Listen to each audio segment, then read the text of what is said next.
ठीक है स्टूडेंट्स, तो हम लोगों ने गैमेटोजेनेसिस देख लिया था। तो गैमेटोजेनेसिस के बाद अब हम लोग देखने जा रहे हैं गैमेट ट्रांसफर। ठीक है। तो गैमेटोजेनेसिस और गैमेट ट्रांसफर ये दोनों ही इवेंट किस में आ जाएंगे? प्री फर्टिलाइजेशन में। तो बहुत बेसिक सी बात है, आप सोचिए गैमेट का फॉर्मेशन हो गया है और गैमेट का फॉर्मेशन होने के बाद मेल और फीमेल गैमेट को एक दूसरे के पास पास आना है। तो दोनों को अगर एक दूसरे के पास पास आना है तो फिर गैमेट ट्रांसफर होना चाहिए। ठीक है। अब क्वेश्चन ये है कि गैमेट ट्रांसफर होता कैसे है। तो बहुत बेसिक सी बात है कि हम लोग सीधे सबसे एवोल्यूशनरी प्रिमिटिव ऑर्गेनिज्म से सोचना क्या करते हैं, स्टार्ट करते हैं। अब क्योंकि अगर हम लोग प्लांट्स में अगर आ जाएं, तो अगर हम लोग प्लांट्स में आ जाते हैं तो algae, bryophyte, pteridophyte, gymnosperm and angiosperm. इसमें सबसे प्रिमिटिव कौन होगा? एल्गी होगा। और आपको पता है कि इस दुनिया में जो पहली बार लाइफ आई है वो कहाँ पर आई है? वाटर में आई है। तो ऑब्वियस है कि एल्गी भी कहाँ होने वाला है? वाटर में। तो एल्गी जो होते हैं वो प्राइमरली कैसे होते हैं? एक्वेटिक होते हैं। तो अब आपको समझ में आ गया होगा कि यहाँ पर वाटर कहे जाने का मतलब क्या है। अगर एल्गी प्राइमरली एक्वेटिक है तो इसका मतलब है कि एल्गी में गैमीट ट्रांसफर का जो मीडियम है वो क्या होता है? वाटर होता है। ठीक है। फिर अगर हम लोग ब्रायोफाइट्स में आएंगे, तो आपको याद है ब्रायोफाइट्स को एम्फीबियंस ऑफ प्लांट किंगडम कहते हैं। और एम्फीबियंस ऑफ प्लांट किंगडम कहे जाने की यही वजह बताई जाती है क्योंकि ब्रायोफाइट्स में भी वो होते तो टेरेस्ट्रियल हैं, लेकिन उन्हें भी गैमेट ट्रांसफर के लिए किसकी रिक्वायरमेंट होती है? वाटर की रिक्वायरमेंट होती है। मतलब वहाँ पर वाटर डिपेंडेंसी है। फिर उसके बाद अगर हम लोग टेरिडोफाइट में आएंगे, तो आपको पता है कि टेरिडोफाइट में भी जो गैमीट होता है, मेल गैमीट, वो कैसा होता है? मोटाइल होता है। और जहाँ पर भी मेल गैमेट में मोटेलिटी मौजूद है, जहाँ पर भी मेल गैमेट में फ्लैजला मौजूद है, हम आपको कई बार बता चुके हैं कि फ्लैजला कैसा एडेप्टेशन होता है? एक्वेटिक एडेप्टेशन है। तो बहुत आराम से आप समझ जाओ कि अगर फ्लैजला मौजूद है तो इसका मतलब है कि उसके पास एक्वेटिक एडेप्टेशन है। और एक्वेटिक एडेप्टेशन मतलब उसको वाटर की क्या है? रिक्वायरमेंट है। तो अगर हम टेरिडोफाइट के भी गैमेट देखते हैं, तो मेल गैमेट देखते हैं, तो वो भी क्या है? मोटाइल। इससे हमको ये समझ में आता है कि टेरिडोफाइट को भी किसकी रिक्वायरमेंट होती है? वाटर की रिक्वायरमेंट होती है फर्टिलाइजेशन के लिए। ठीक है। फिर अगर हम लोग जिम्नोस्पर्म में आए और फिर हम लोग एंजियोस्पर्म में हैं, तो जिम्नोस्पर्म में अगर हम लोग आएंगे तो जिम्नोस्पर्म में भले ही गैमेट्स में सिलिएटेड बैंड्स मौजूद हो, लेकिन वहां से धीरे धीरे वाटर की डिपेंडेंसी क्या हो चुकी है? खत्म हो चुकी है। क्यों?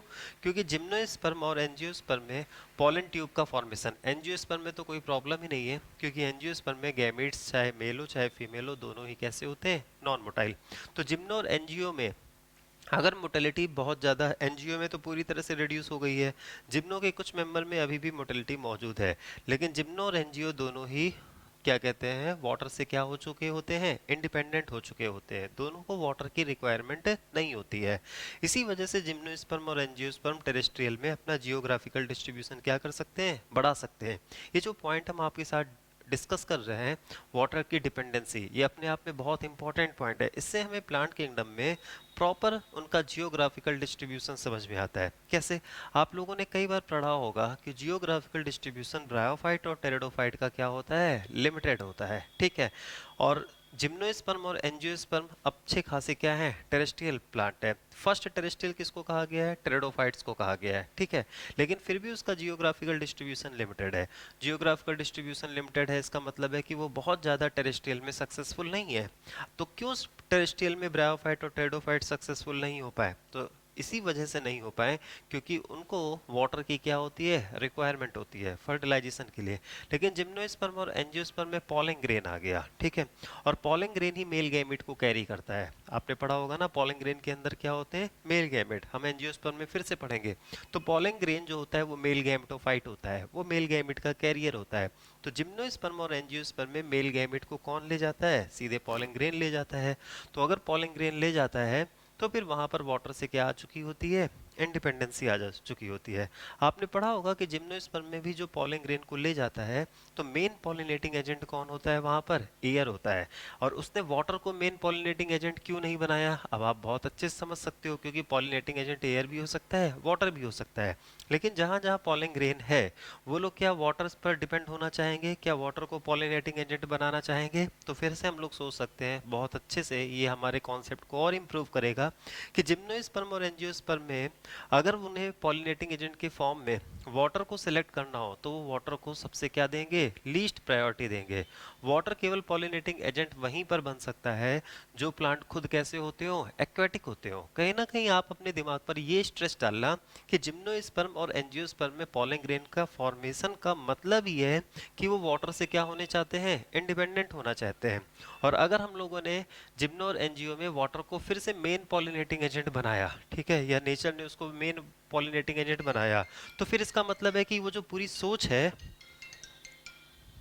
इसका मतलब है कि फिर वो जो पूरी सोच है वही अपने आप में क्या हो जाएगी, तो वो पूरी सोच ही क्या कहते हैं, नेचर ने जिस बात के लिए वाटर को पॉलिनेटिंग एजेंट के फॉर्म में सेलेक्ट नहीं करना, नेचर ने जिस बात के लिए, तो नेचर ने जिस बात के लिए वाटर को पॉलिनेटिंग एजेंट, एक मिनट यार, तो फिर आप समझ सकते हो ना कि जिम्नोस्पर्म और एंजियोस्पर्म में वाटर को पॉलिनेटिंग एजेंट के रूप में नेचर सेलेक्ट करना नहीं चाहेगा।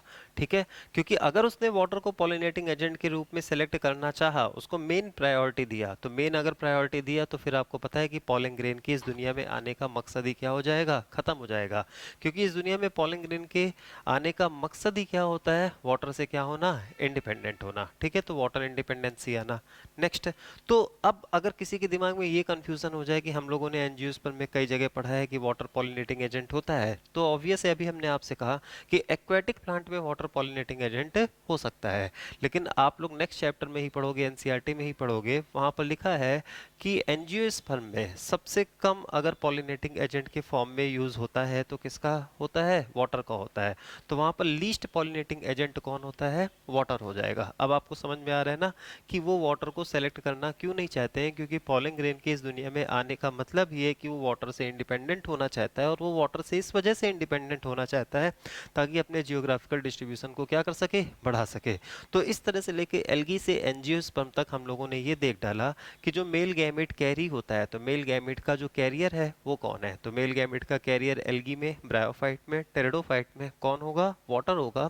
और ब्रायोफाइट और टेरिडोफाइट क्योंकि टेरेस्ट्रियल में आ चुके हैं लेकिन फिर भी उनको वाटर की रिक्वायरमेंट है, तो जियोग्राफिकल डिस्ट्रीब्यूशन ब्रायोफाइट टेरिडोफाइट का क्या हो जाएगा, टेरेस्ट्रियल जोन में लिमिटेड है। ठीक है, और वो ना तो पूरी तरह से वाटर में है और जमीन में आने के बाद भी वाटर में डिपेंडेंट है, तो ऑब्वियसली जियोग्राफिकल डिस्ट्रीब्यूशन उनका क्या होना है, लिमिटेड होना है। जिम्नोस्पर्म और एंजियोस्पर्म में जो गैमीट का कैरियर है वो कौन है बताइए, पॉलन ग्रेन है। और पॉलन ग्रेन जो होता है वो खुद पॉलिनेटिंग एजेंट के फॉर्म में किसको यूज करेगा, तो आपको पता है कि जिम्नोस्पर्म में जो पॉलिनेटिंग एजेंट होता है वहां पर सिर्फ और सिर्फ क्या होता है, विंड होता है। और एंजियोस्पर्म में जो मेन पॉलिनेटिंग एजेंट होता है वो क्या होता है, इंसेक्ट होता है। ठीक है, तो हम लोगों को गैमेट ट्रांसफर का एक जनरल आइडिया मिल गया। तो after the formation of gametes, gametes must be physically brought together to facilitate fusion. ठीक है, तो gametes must be physically brought together, gamete को एक दूसरे के पास आना है, किस बात के लिए, फर्टिलाइजेशन। या फिर हमने क्या लिखा है, सिनगैमी। अच्छा, एनसीईआरटी ने भी क्या किया है कि फर्टिलाइजेशन या फिर क्या लिखा रखा है, सिनगैमी। आपको पता है फर्टिलाइजेशन जो होता है वो हमेशा सिनगैमी नहीं होता है। ठीक है, सिनगैमी का मतलब होता है मेल गैमेट और फीमेल गैमेट का फ्यूजन, और फर्टिलाइजन का सिंपल मतलब क्या होता है, फ्यूजन होता है। तो फर्टिलाइजन का सिंपल मतलब फ्यूजन होता है। तो कई बार फर्टिलाइजेशन में, जैसे अभी आप लोगों ने कभी ट्रिपल फ्यूजन का नाम सुना होगा, डबल फर्टिलाइजेशन सुना होगा, तो डबल फर्टिलाइजेशन में सिनगैमी होता है, ट्रिपल फ्यूजन भी होता है। तो ट्रिपल फ्यूजन में मेल गैमेट पोलर न्यूक्लियाई के साथ फ्यूज होता है, और आपको पता है कि पोलर न्यूक्लियाई मतलब फीमेल गैमेट के साथ फ्यूजन नहीं हो रहा है। तो जो ट्रिपल फ्यूजन होता है वो अपने आप में फर्टिलाइजेशन तो है लेकिन सिनगैमी नहीं है। आप उसी फर्टिलाइजेशन को सिनगैमी कहोगे जिस फर्टिलाइजेशन में, हो सकता है सिनगैमी पर हमने आगे भी आपके सामने स्लाइड बना रखी है, ठीक है, आप उसी क्या कहते हैं, आप उसी फर्टिलाइजेशन को सिनगैमी कहोगे जिस फर्टिलाइजेशन में दोनों तरफ किसका इन्वॉल्वमेंट हो, तो जिस फर्टिलाइजेशन में दोनों तरफ मेल और फीमेल गैमेट का इन्वॉल्वमेंट हो। ठीक है, इसका मतलब है कि सिनगैमी तो फर्टिलाइजेशन है लेकिन सारे फर्टिलाइजेशन सिनगैमी नहीं है। आप फंजाई के केस में देखो, फंजाई के केस में सोमैटोगैमी, उसे आप फर्टिलाइजेशन कह सकते हो लेकिन उसे आप सिनगैमी नहीं कह सकते हो। ठीक है, in few algae and fungi both the gametes are क्या होते हैं, मोटाइल। अब आपके दिमाग में ये आ रहा होगा कि यहाँ पर हमने फ्यू एल्गी क्यों लिखा है, तो फ्यू एल्गी इस वजह से लिखा है क्योंकि यहाँ पर हमने बोथ वर्ड का इस्तेमाल किया है, both the gametes are motile. अभी आपको प्रीवियस लेक्चर में ही बताया था कि ऊगैमी के केस में मेल गैमीट तो मोटाइल होता है, लेकिन जो फीमेल गैमीट होता है वो कैसा होता है, स्टेशनरी होता है, नॉन मोटाइल होता है। ठीक है, तो अब इन्होंने कहा है कि अगर कुछ एल्गी की बात करें और कुछ फंजाई की बात करें, अगर दोनों गैमेट्स क्या हैं, मोटाइल है, तो अगर दोनों गैमेट्स मोटाइल है तो आप सोचो मोटाइल है तो दोनों के पास फ्लैजला है। इसका मतलब है कि फर्टिलाइजेशन कहाँ हो रहा होगा, तो फर्टिलाइजेशन वाटर में हो रहा होगा। तो अगर फर्टिलाइजेशन वाटर में हो रहा है तो उसे हम लोग क्या कहेंगे, एक्सटर्नल फर्टिलाइजेशन। ठीक है, लेकिन आपको पता है ना जहाँ से फीमेल गैमेट नॉन मोटाइल होना स्टार्ट हो जाता है, कहाँ से, ऊगैमी। ऊगैमी में फीमेल गैमेट्स कैसी होती है, नॉन मोटाइल। और हमने आपको बताया भी होगा, आपने प्लांट किंगडम में भी पढ़ा होगा, आपकी एनसीईआरटी में भी लिखा हुआ है कि ऊगैमी के, प्लांट किंगडम में ऊगैमी के केस में जो फर्टिलाइजेशन होता है वो ऊगोनियम में होता है। ठीक है, और ऊगोनियम कैसी स्ट्रक्चर होती है, एक सैक लाइक स्ट्रक्चर होती है। तो जहाँ से ऊगैमी स्टार्ट हो जाती है वहाँ से फर्टिलाइजेशन क्या स्टार्ट हो जाता है, इंटरनल फर्टिलाइजेशन स्टार्ट हो जाता है। अब जैसे अगर हम लोग फिर से रिकॉल करें एल्गी और फंजाई को, तो आपको याद है क्लोरोफाइसी में आप लोगों ने पढ़ा होगा आइसोगैमी, एन आइसोगैमी, ऊगैमी। ठीक है, आपने फियोफाइसी में आइसोगैमी, एन आइसोगैमी, ऊगैमी, और रेड एल्गी पूरी तरह से क्या होता है, ऊगैमी। तो जहाँ जहाँ आइसोगैमी एन आइसोगैमी है, ठीक है, और अगर आइसोगैमी एन आइसोगैमी में दोनों ही गैमीट क्या है बताइए, मोटाइल है, तो अगर आइसोगैमी और एन आइसोगैमी में दोनों ही गैमीट मोटाइल है तो मोटेलिटी से हमको समझ में आ जाएगा एक्वेटिक एडेप्टेशन है, तो फर्टिलाइजेशन कैसा होगा, एक्सटर्नल फर्टिलाइजेशन। लेकिन आपने प्लांट किंगडम में एक केस ऐसा भी पढ़ा है जहाँ पर आइसोगैमी तो है, लेकिन आइसोगैमी है लेकिन जो गैमीट्स होते हैं वो मोटाइल ना होकर क्या है, नॉन मोटाइल। आप लोगों को स्पाइरो वगैरह का एग्जाम्पल पढ़ाया गया होगा जहाँ पर नॉन मोटाइल आइसोगैमी है। अब सोचो कि अगर गैमेट्स मोटाइल नहीं है, आइसोगैमी है, तो अगर गैमेट मोटाइल नहीं है तो इसका मतलब है कि उनके पास फ्लैजला मौजूद नहीं है, मतलब एक्वेटिक एडेप्टेशन नहीं है। ठीक है, तो इस और जहां पर भी फिर आप रिवर्स भी मैनर में सोच सकते हो, रिवर्स मैनर में ये सोच सकते हो कि जहां पर भी फ्लैजला नहीं है इसका मतलब है कि वहां पर एक्सटर्नल फर्टिलाइजेशन ना होकर वहां पर कौन सा फर्टिलाइजेशन होता होगा, इंटरनल फर्टिलाइजेशन।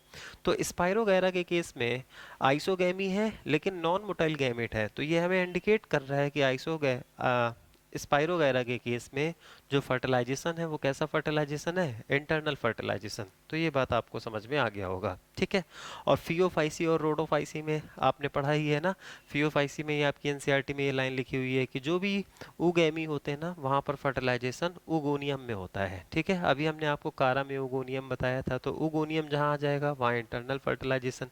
ठीक है, और फिर अगर हम ब्रायोफाइट से लेकर एंजियोस्पर्म में आए तो वहाँ पर तो आपको पता है आर्किगोनियम होता है, और आर्किगोनियम के अंदर जो फीमेल गैमेट होता है वो नॉन मोटाइल और स्टेशनरी होता है। और आपको याद है ये हमने आपको बताया था ना, ब्रायोफाइट से लेकर एंजियोस्पर्म तक कौन सी गैमी होती है, ऊगैमी होती है। तो जहां पर भी ऊगैमी आ जाए वहां पर आप आग बंद करके इंटरनल फर्टिलाइजेशन। ठीक है, अब अगर हम फंजाई में देखें तो फंजाई में फाइकोमाइसिटीज, फाइकोमाइसिटीज में ऊमाइसिटीज एंड जाइगोमाइसिटीज। आपको याद है ऊमाइसिटीज एक्वेटिक फंजाई था, तो एक्वेटिक फंजाई है तो वहां आइसोगैमी, एन आइसोगैमी, ऊगैमी आपने पढ़ा है।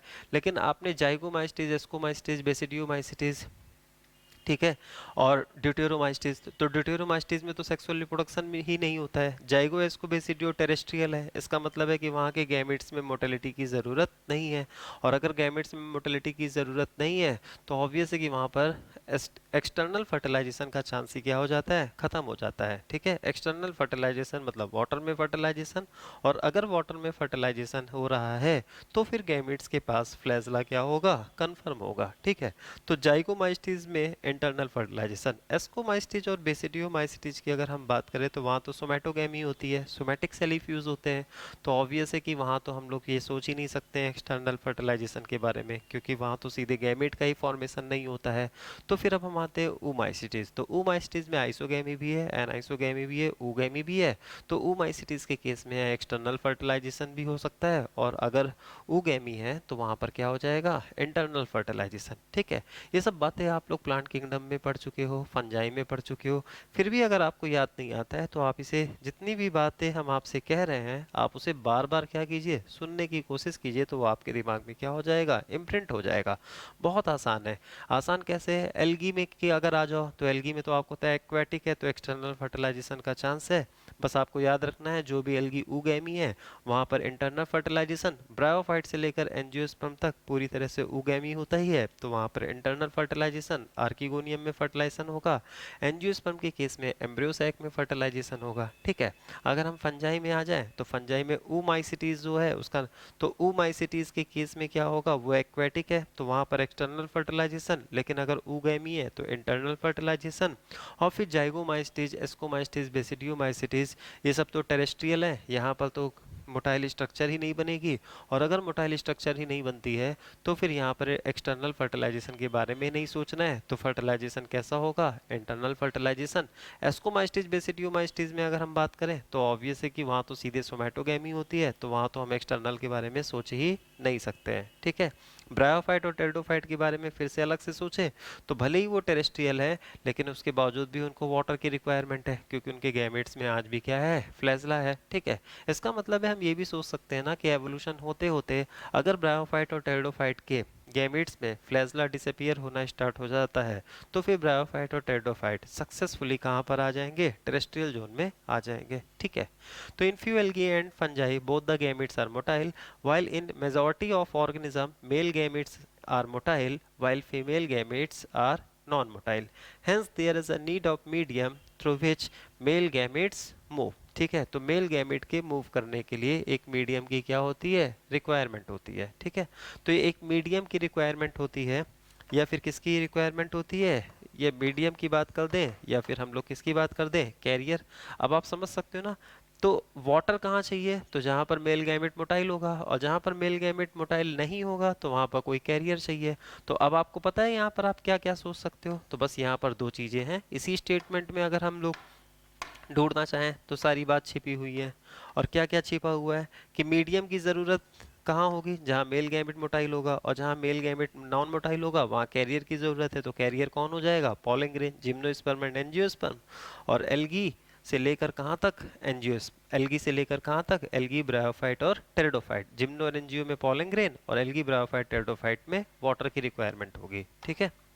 अब देखो मेल गैमेट तो मोटाइल होता है ना, तो मेल गैमेट मोटाइल होता है, भले ही फीमेल गैमेट नॉन मोटाइल हो, तो मेल गैमेट को तो जाने के लिए मीडियम की रिक्वायरमेंट होगी। इन एल्गी, ब्रायोफाइट एंड टेरिडोफाइट हमने सारी बातें लिख दी हैं, वाटर इज द मीडियम। ठीक है। तो आप लोग कभी ये मत परेशान होना कि जो बातें हम आपसे बोल रहे हैं, ठीक है, उसे हम लोग लिख लें। जितनी बातें हम आपसे बोल रहे हैं वो आगे पीछे कहीं ना कहीं लिख दी है हमने। ठीक है। In algae, bryophyte and pteridophyte water is the medium of gamete transfer, ये अभी हमने आपको एक्सप्लेन किया। Algae, number of male gamete fail. ठीक है। अब जहां पर भी एक्सटर्नल फर्टिलाइजेशन होता है तो कॉमन सेंस वाली बात है कि एक्सटर्नल फर्टिलाइजेशन में गैमेट्स के लॉस होने का चांस क्या होता है, बहुत ज़्यादा है।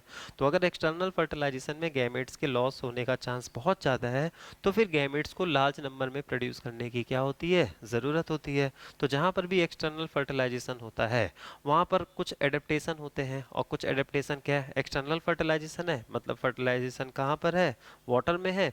और वहाँ पर क्या एडेप्टेशन है, वहाँ पर एडेप्टेशन ये है कि गैमेट्स को लार्ज नंबर में क्या करना पड़ेगा, प्रोड्यूस करना पड़ेगा। तो वहाँ गैमेट्स लार्ज नंबर में क्या होते हैं, प्रोड्यूस होते हैं।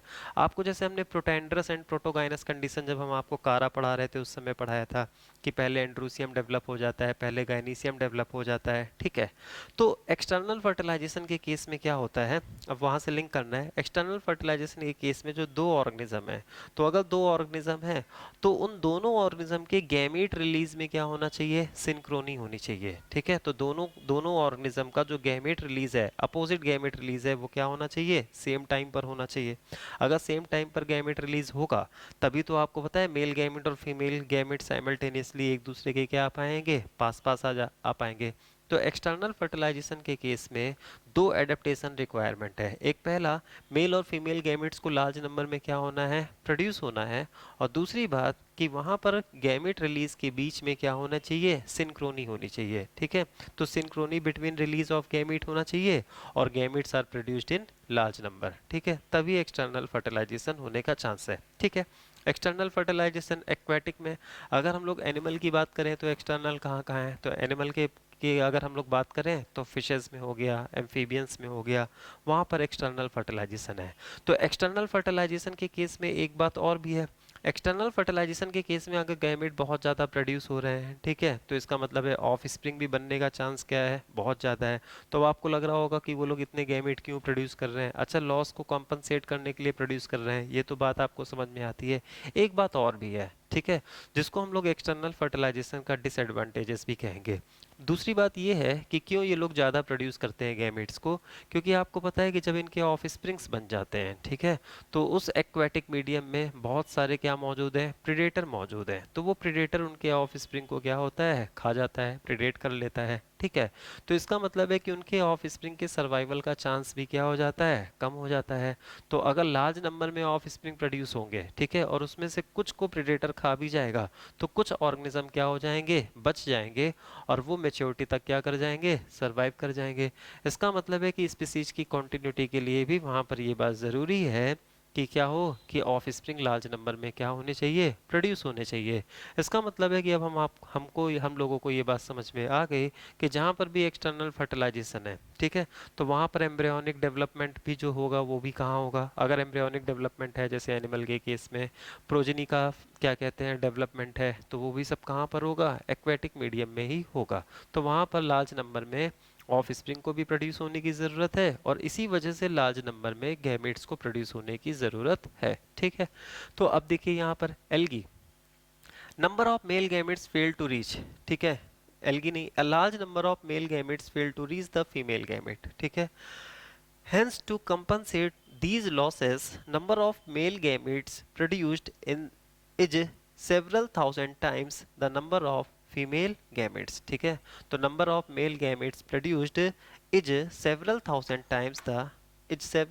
times the number of female gametes. ठीक है, next इन सीड प्लांट। अब देखो यहाँ पर एक बात और समझो, ठीक है, यहाँ पर फिर से अब ये बात लिखी तो है, लेकिन इस बात के बारे में आप और सोचो और एनालाइज करो, ठीक है।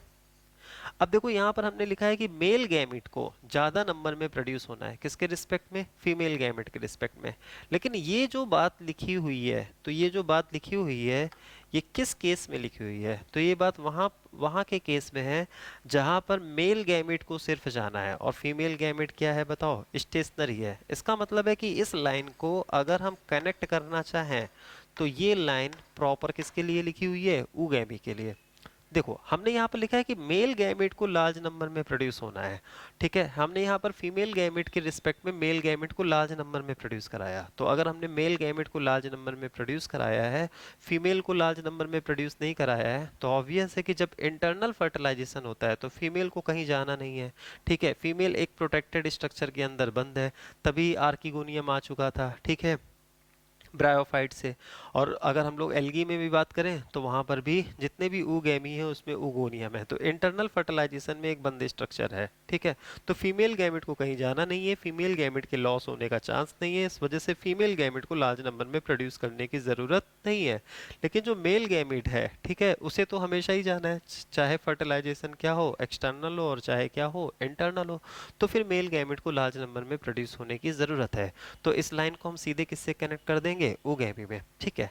तो कहते हो फिर आइसोगैमी और एन आइसोगैमी के केस में क्या होगा, तो आइसोगैमी और एन आइसोगैमी के केस में एक्सटर्नल फर्टिलाइजेशन है, तो अगर वहाँ एक्सटर्नल फर्टिलाइजेशन है तो वहां पर मेल गैमेट को भी लार्ज नंबर में प्रोड्यूस होना है और फीमेल गैमेट को भी लार्ज नंबर में क्या होना है, प्रोड्यूस होना है। तो इस लाइन को हम सीधे किससे कनेक्ट कर देते हैं, तो इस लाइन को हम सीधे कनेक्ट कर देते हैं इंटरनल फर्टिलाइजेशन, ठीक है। बिल्कुल भी कंफ्यूज मत होइए, बहुत आसान आसान सी बातें हैं, जब आपके दिमाग में 2-3 बार चला जाएगा तो ये सब आपको बहुत आसान लगेगा, ठीक है। हम लास्ट में दो लाइन को फिर से हम बोल रहे हैं, ठीक है, समराइज कर रहे हैं। अगर एक्सटर्नल फर्टिलाइजेशन है, ठीक है, तो अगर फर्टिलाइजेशन एक्सटर्नल है तो इसका मतलब है मेल और फीमेल गैमेट दोनों ही एक्सटर्नल मीडियम में फ्यूज होंगे, तो मेल गैमेट भी लार्ज नंबर में प्रोड्यूस होना है और फीमेल गैमेट को भी लार्ज नंबर में क्या होना है, प्रोड्यूस होना है। क्लियर हो गई बात। लेकिन अगर इंटरनल फर्टिलाइजेशन है, तो इंटरनल फर्टिलाइजेशन के केस में फीमेल गैमेट तो नॉन मोटाइल और स्टेशनरी है और मेल गैमेट को आना है, तो ऑब्वियस है कि उस केस में फीमेल गैमेट के रिस्पेक्ट में मेल गैमेट लार्ज नंबर में क्या होगा, प्रोड्यूस होगा, ठीक है। इंटरनल फर्टिलाइजेशन कहाँ कहाँ है, जहाँ जहाँ ऊगैमी है वहां से इंटरनल फर्टिलाइजेशन है। अब आपको समझ में आ गया, ठीक है। नेक्स्ट, इन सीडेड प्लांट का मतलब वो किसकी बात कर रहे हैं, जिम्नोस्पर्म एंड एंजियोस्पर्म। तो हमने आपको बताया कि जिम्नोस्पर्म और एंजियोस्पर्म में मेल गैमेट का कैरियर कौन बन जाता है, पॉलन ग्रेन बन जाता है, ठीक है। और जब पॉलन ग्रेन मेल गैमेट का कैरियर बन गया ना, तो फिर समझ में आ गया कि वाटर से क्या आने लगी, इंडिपेंडेंसी आने लगी। और वाटर से जब इंडिपेंडेंसी आएगी ना, तभी ऑर्गेनिज्म जो होगा वो क्या होगा, जमीन में बड़ी तेजी से क्या होगा, स्प्रेड होगा। ये जितनी भी बातें हम बता रहे हैं ना, इसको जब आप 11th में प्लांट किंगडम भी पढ़ना ना, तो मेरी सारी बातें ध्यान रख के वहां पर अप्लाई करना, तो फिर आपको प्लांट किंगडम बहुत आसानी से समझ में आएगा कि ब्रायोफाइट टेरिडोफाइट का जियोग्राफिकल डिस्ट्रीब्यूशन क्यों लिमिटेड है, ठीक है। आप हर बार कुछ भी पढ़ा करो ना, तो उसमें क्यों जरूर लगाया करो कि ऐसा क्यों है, ऐसा क्यों है, जिम्नोस्पर्म एंजियोस्पर्म में पॉलन ग्रेन का फॉर्मेशन क्यों हुआ, ठीक है। और क्या कहते हैं, एल्गी ब्रायोफाइट और टेरिडोफाइट में अगर पॉलन ग्रेन नहीं था तो वहाँ क्या प्रॉब्लम थी, पॉलन ग्रेन की सिग्निफिकेंस क्या है, ठीक है। तो सीडेड प्लांट के केस में both the male and female gamete are non motile, ठीक है। हेंस अब देखो यहाँ पर इन्होंने जनरल लिख दिया है, ठीक है, जबकि जिम्नोस्पर्म में कुछ जगह मोटिलिटी एब्सेंट है, लेकिन जिम्नोस्पर्म में कुछ जगह मोटिलिटी प्रेजेंट है, लेकिन मोटिलिटी प्रेजेंट होने के बाद भी क्या कहते हैं, वहां पर मेल गैमेट का कैरियर कौन होता है, पॉलन ग्रेन होता है। इसका मतलब आप इसको वैसे समझ सकते हो कि अगर जिम्नोस्पर्म के गैमेट में, जैसे साइकस में कि मेल गैमेट में अगर सिलिएटेड बैंड मौजूद भी हैं, तो वो कहीं ना कहीं, जैसे हम लोगों में क्या होते हैं कि कुछ एंसेस्ट्रल कैरेक्टर्स होते हैं ना, तो कहीं ना कहीं जो कुछ हमारे बॉडी में आज भी एंसेस्ट्रल कैरेक्टर रह जाते हैं, तो एवोल्यूशन होते होते अभी भी क्या हुआ है, तो अभी भी साइकस में जो मेल गैमेट है वहाँ पर क्या कहते हैं, सीलिया पूरी तरह से डिसअपियर नहीं हुआ है। लेकिन आप ये सोचो कि अभी धीरे धीरे एवोल्यूशन होते होते वहां पर भी एक दिन क्या हो जाएगा कि गैमेट्स पूरी तरह से क्या हो जाएगा, नॉन मोटाइल हो जाएगा, ठीक है। और एंजियोस्पर्म में ऐसा हो चुका है कि एंजियोस्पर्म में इस लेवल तक एवोल्यूशन हो गया है कि वहां पर गैमेट पूरी तरह से क्या हो चुका है, नॉन मोटाइल। तो इन्होंने जनरल लिख दिया है कि जनरली अगर हम बात करें सीड प्लांट्स के केस में, लेकिन हाँ अगर वहां पर हम पाइनस में देखें, तो पाइनस के केस में जो मेल गैमेट है वो पूरी तरह से क्या है, नॉन मोटाइल है। तो फिर जनरली अगर हम लोग देखें, तो जनरली सीड प्लांट्स में मेल गैमेट कैसा होता है, नॉन मोटाइल। और फीमेल गैमेट तो बहुत पहले ही नॉन मोटाइल हो चुका है, तो फीमेल गैमेट तो वहीं से नॉन मोटाइल हो गया था। कहाँ से नॉन मोटाइल हो गया था, आपका ब्रायोफाइट से ही नॉन मोटाइल हो चुका था पूरी तरह से, ठीक है। और इवन एल्गी के केस में जहाँ पर भी ऊगैमी थी वहाँ से नॉन मोटाइल हो गया था। तो in seed plants both the male and female gametes are non motile, hence pollen grain is the carrier of male gamete and ovule has one egg. पॉलीग्रेड मेल गैमेट का carrier होता है, ovule के पास एक एग होता है। Here male gametes reach the female gamete through pollen tube, ठीक है। तो आपको पता है पॉलन ग्रेन क्या होता है, तो पॉलन ग्रेन मेल गैमेट को लेकर आता है किस पार्ट तक, फीमेल रिप्रोडक्टिव ऑर्गन तक, ठीक है। फीमेल रिप्रोडक्टिव ऑर्गन तक पॉलन ग्रेन पहुंच गया, फिर पॉलन ग्रेन के अंदर मेल गैमेट है। अब मेल गैमेट को फीमेल गैमेट तक पहुंचना है, तो वहां पर मेल गैमेट फीमेल गैमेट तक किसके थ्रू पहुंचेगा, पॉलन ट्यूब के थ्रू पहुंचेगा। और जहां जहां पॉलन ट्यूब का फॉर्मेशन होगा उस वहां वहां क्या है, साइफन। और साइफन के थ्रू गैमी होना है ना, तो साइफन के थ्रू गैमी मतलब फ्यूजन, तो साइफन के थ्रू गैमी होना, तो उसको हम लोग क्या कहेंगे, साइफोनोगैमी। तो साइफोनोगैमी अगर आपसे पूछा जाता है, ये भी प्लांट किंगडम का क्वेश्चन है, तो ऑब्वियस है जहां जहां पॉलन ट्यूब है वहां वहां साइफोनोगैमी है। तो कहाँ कहाँ साइफोनोगैमी है, जिम्नोस्पर्म में और एंजियोस्पर्म में, ठीक है। Here pollen grain produced in anther, ठीक है, एंजियोस्पर्म की बात है। Transfer to the stigma of the female organism, ठीक है, फीमेल ऑर्गन। और फीमेल ऑर्गन क्या है, कौन है, कार्पेल है। पॉलिनेशन को दो टाइप से बताया गया है, एक सेल्फ पॉलिनेशन और एक क्रॉस पॉलिनेशन, ठीक है। इस बात को डिटेल में हम लोग क्या पढ़ेंगे नेक्स्ट चैप्टर में। अभी हम आपको सेल्फ पॉलिनेशन और क्रॉस पॉलिनेशन का क्या देने जा रहे हैं, बेसिक आइडिया। सेल्फ पॉलिनेशन, तो सेल्फ पॉलिनेशन के केस में दो चीजें होती हैं, एक ऑटोगैमी होती है, एक जिटोनोगैमी होती है। अब हमने यहाँ ऑटोगैमी जिटोनोगैमी वर्ड इस्तेमाल नहीं किया है, ठीक है। क्यों नहीं किया है, क्योंकि नेक्स्ट चैप्टर जो ऐसे ही आएगा sexual reproduction in flowering plant, तो वहां पर ऑटोगैमी एंड जिटोनोगैमी को बहुत अच्छे से डिस्कस किया गया है, ठीक है। हम आपको बता दें सेल्फ पॉलिनेशन के केस में क्या होता है, अगर आप फ्लावर बाइसेक्सुअल है, तो बाइसेक्सुअल फ्लावर है ना, तो उसी का मेल गैमेट उसी की फीमेल गैमेट को एक ही फ्लावर के अंदर मेल गैमेट फीमेल गैमेट को फ्यूज कर दे। जैसे ये बाइसेक्सुअल फ्लावर हमने बनाया है, ठीक है। तो बाइसेक्सुअल फ्लावर के केस में हमने कहा था फ्लावर भी बाइसेक्सुअल है, मोनोइसियस भी प्लांट है। आपको हमने कहा था ना ये monoecious dioecious plant, unisexual flower, bisexual flower वाला केस बहुत इंपॉर्टेंट है। तो अगर बाइसेक्सुअल फ्लावर है तो इसी का मेल गैमेट इसी की फीमेल गैमेट को आकर क्या कर देगा, फ्यूज कर देगा। तो इसको हम लोग क्या कहेंगे, सेल्फ पॉलिनेशन। लेकिन सेल्फ पॉलिनेशन का एक केस और होता है, अगर हम लोग, चलो ठीक है हम लिख ही देते हैं, है ना, आपके दिमाग में अभी इसी चैप्टर से आपको आइडिया लगना स्टार्ट हो जाए। तो इस केस को हम लोग, सेल पॉलिनेशन दो टाइप का है, इस केस को हम लोग क्या कहते हैं, ऑटोगैमी, ठीक है। और एक केस ऐसा होता है कि जहां पर,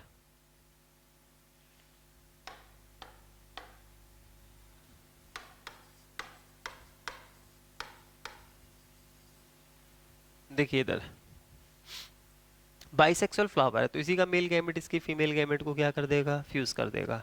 यहाँ पर यूनिसेक्सुअल फ्लावर है तो फ्लावर तो यूनिसेक्सुअल है लेकिन मेल और फीमेल एक ही प्लांट में मौजूद है, और अगर मेल और फीमेल एक ही प्लांट में मौजूद है तो इसका मेल गैमेट इसी प्लांट के, इसका जो क्या कहते हैं पॉलन ग्रेन है वो इसी प्लांट के फीमेल पार्ट में क्या हो जाएगा, पॉलिनेट हो जाएगा, ठीक है। तो इसका मतलब इसका मेल गैमेट का फ्यूजन इसके फीमेल गैमेट से हो जाएगा। तो अगर विद इन सेम प्लांट कभी भी पॉलिनेशन होगा तो उसको हम लोग किस कैटेगरी में रखेंगे, सेल्फ पॉलिनेशन। तो सेल्फ और क्रॉस के बीच में बस आपको ये ध्यान रखना है कि अगर डिफरेंट प्लांट के बीच में होगा तो उसे हम लोग क्रॉस कहेंगे, और अगर एक ही प्लांट में हो तो उसे हम लोग क्या कहेंगे, सेल्फ पॉलिनेशन। अब एक ही प्लांट में दो केस है, ऑटोगैमी एंड जिटेनोगैमी। एक ही प्लांट में एक ही फ्लावर में तो वो क्या हो जाएगा, ऑटोगैमी। एक ही प्लांट के दो डिफरेंट फ्लावर में तो इसको हम लोग क्या कहेंगे, जिटेनोगैमी। और ये दोनों ही केस किसके हो जाएंगे, सेल्फ पॉलिनेशन। अब आपको पता है बाइसेक्सुअल फ्लावर के केस में ये हो जाएगा। और अगर फ्लावर यूनिसेक्सुअल है लेकिन प्लांट कैसा है, मोनोइसियस। आपको याद है C4 वाला केस हमने आपको खूब बताया था ना, कॉर्न हो गया, कैस्टर हो गया, ठीक है, कुकुरबिट हो गया, कोकोनट हो गया। वहां पर यूनिसेक्सुअल फ्लावर होते हैं लेकिन but both the male and female flower are present on the same plant, ठीक है। तो फिर हम कह सकते हैं ना कि ये जो C4 वाला केस है जब उसमें सेल्फिंग होगी तो उसमें ऑटोगैमी तो एक बार क्या कहते हैं नहीं हो पाएगी। क्यों, क्योंकि ऑटोगैमी होने के लिए बाइसेक्सुअल फ्लावर का होना जरूरी है।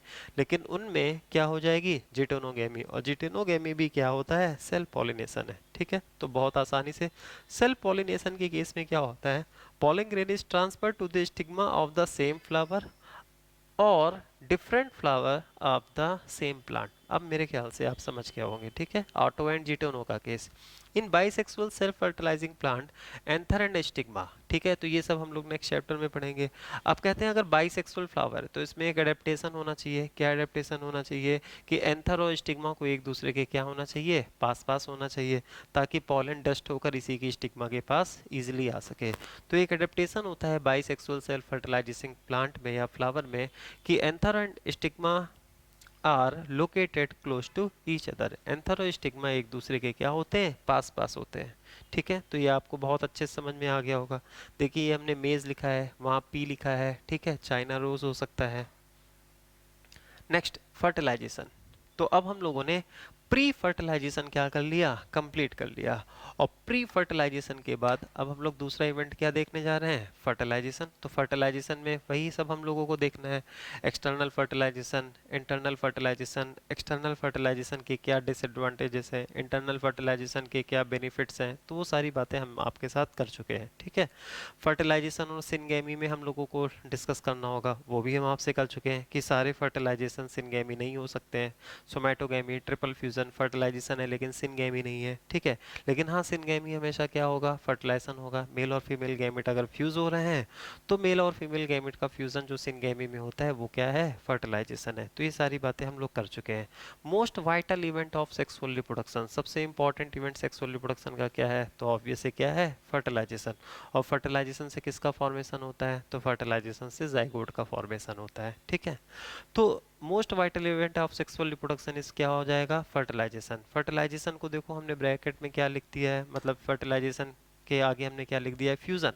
तो फर्टिलाइजेशन में between gamete is known as syngamy. तो फर्टिलाइजेशन अगर बिटवीन गैमेट होता है तो उसको हम लोग सिनगैमी कहते हैं, which results in the formation of क्या हो जाएगा, जाइगोट हो जाएगा, ठीक है। अगर हम आपसे एक स्टेटमेंट लिखते हैं कि फर्टिलाइजेशन ऑलवेज रिजल्ट्स जाइगोट, तो क्या फर्टिलाइजेशन से हमेशा जाइगोट बनेगा, तो बिल्कुल नहीं। फिर आप ट्रिपल फ्यूजन का केस याद करो, ट्रिपल फ्यूजन से जाइगोट का फॉर्मेशन होता था कि पीईसी का फॉर्मेशन होता था। तो ट्रिपल फ्यूजन से पीईसी प्राइमरी एंडोस्पर्म सेल का फॉर्मेशन है।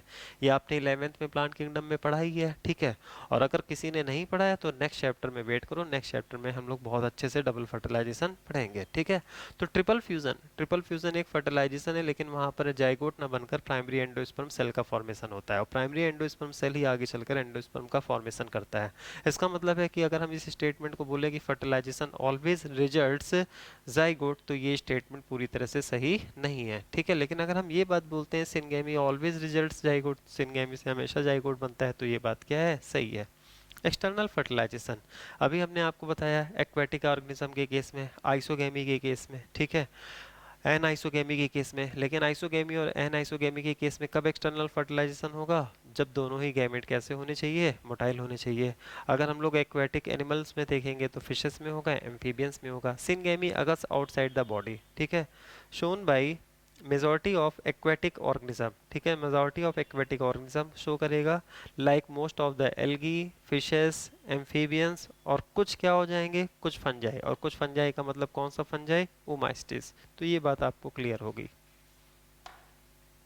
Next, organism exhibiting external fertilization. अब एक्सटर्नल फर्टिलाइजेशन का एडेप्टेशन, जो ऑर्गेनिज्म अभी हमने आपको कहा था ना, तो दो एडेप्टेशन होने चाहिए, एक तो गैमेट्स लार्ज नंबर में प्रोड्यूस होने चाहिए, और दूसरा मेल और फीमेल गैमेट के रिलीज में क्या होनी चाहिए, सिंक्रोनी होनी चाहिए।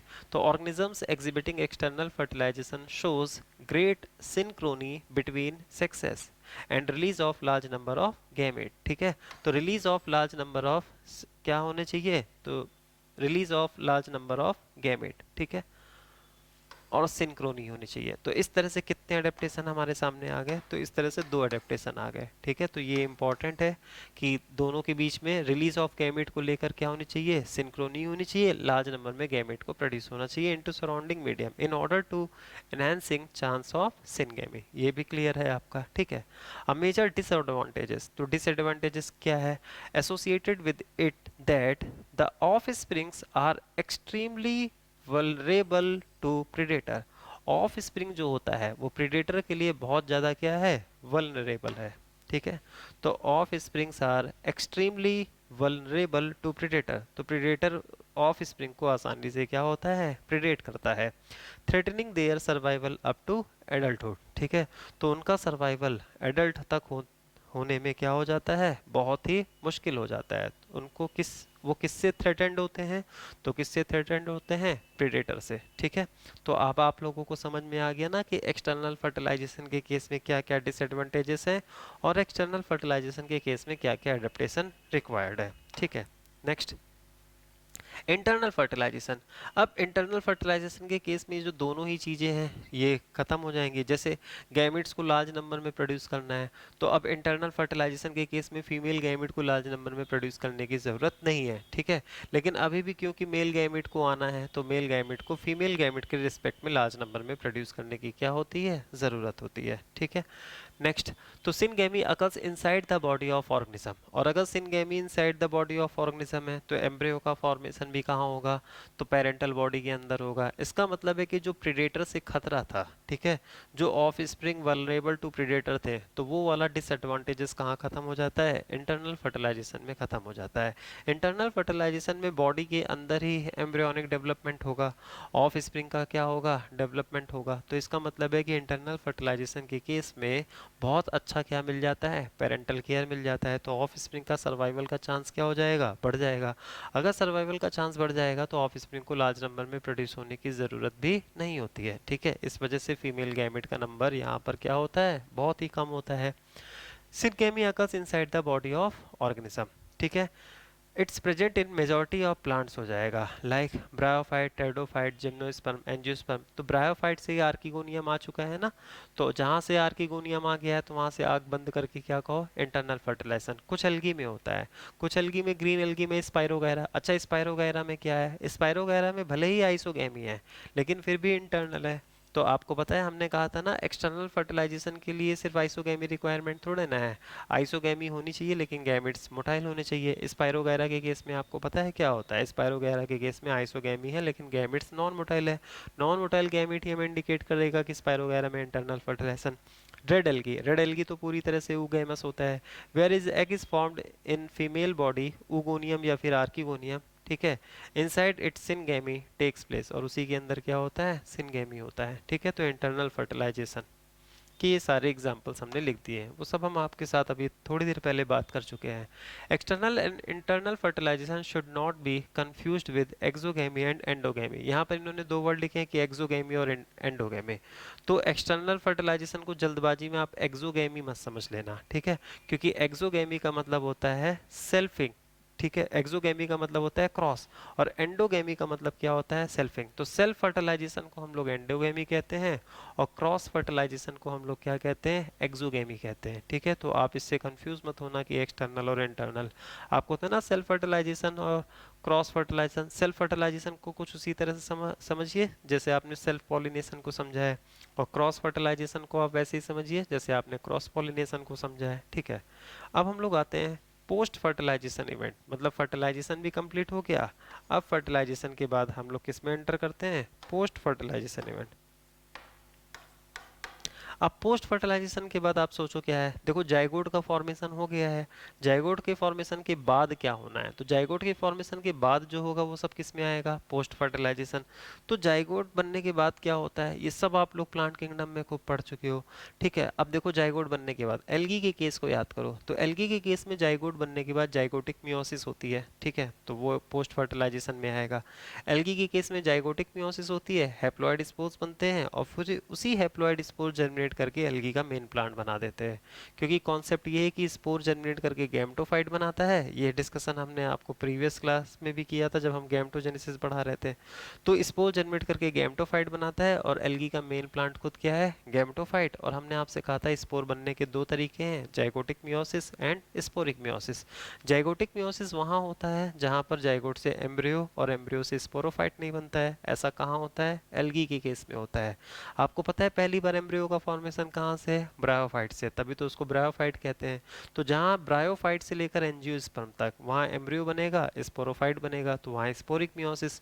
तो फिर बचा कौन, एल्गी। तो एल्गी के केस में एम्ब्रियो का फॉर्मेशन नहीं होता है, तो वहाँ पर जाइगोटिक मियोसिस। इसका मतलब अगर हम सोचें तो एल्गी के केस में जाइगोट के बाद जाइगोटिक मियोसिस, और ब्रायोफाइट, टेरिडोफाइट, जिम्नोस्पर्म, एंजियोस्पर्म में जाइगोट के बाद जाइगोटिक मियोसिस ना होकर जाइगोट के बाद एम्ब्रियो बनेगा, और एम्ब्रियो से क्या बनेगा, एडल्ट बनेगा। तो बस अगर हमें प्लांट किंगडम थोड़ा सा रिकॉल हो जाता है तो सारा पोस्ट फर्टिलाइजेशन इवेंट हमारे लिए आसान है।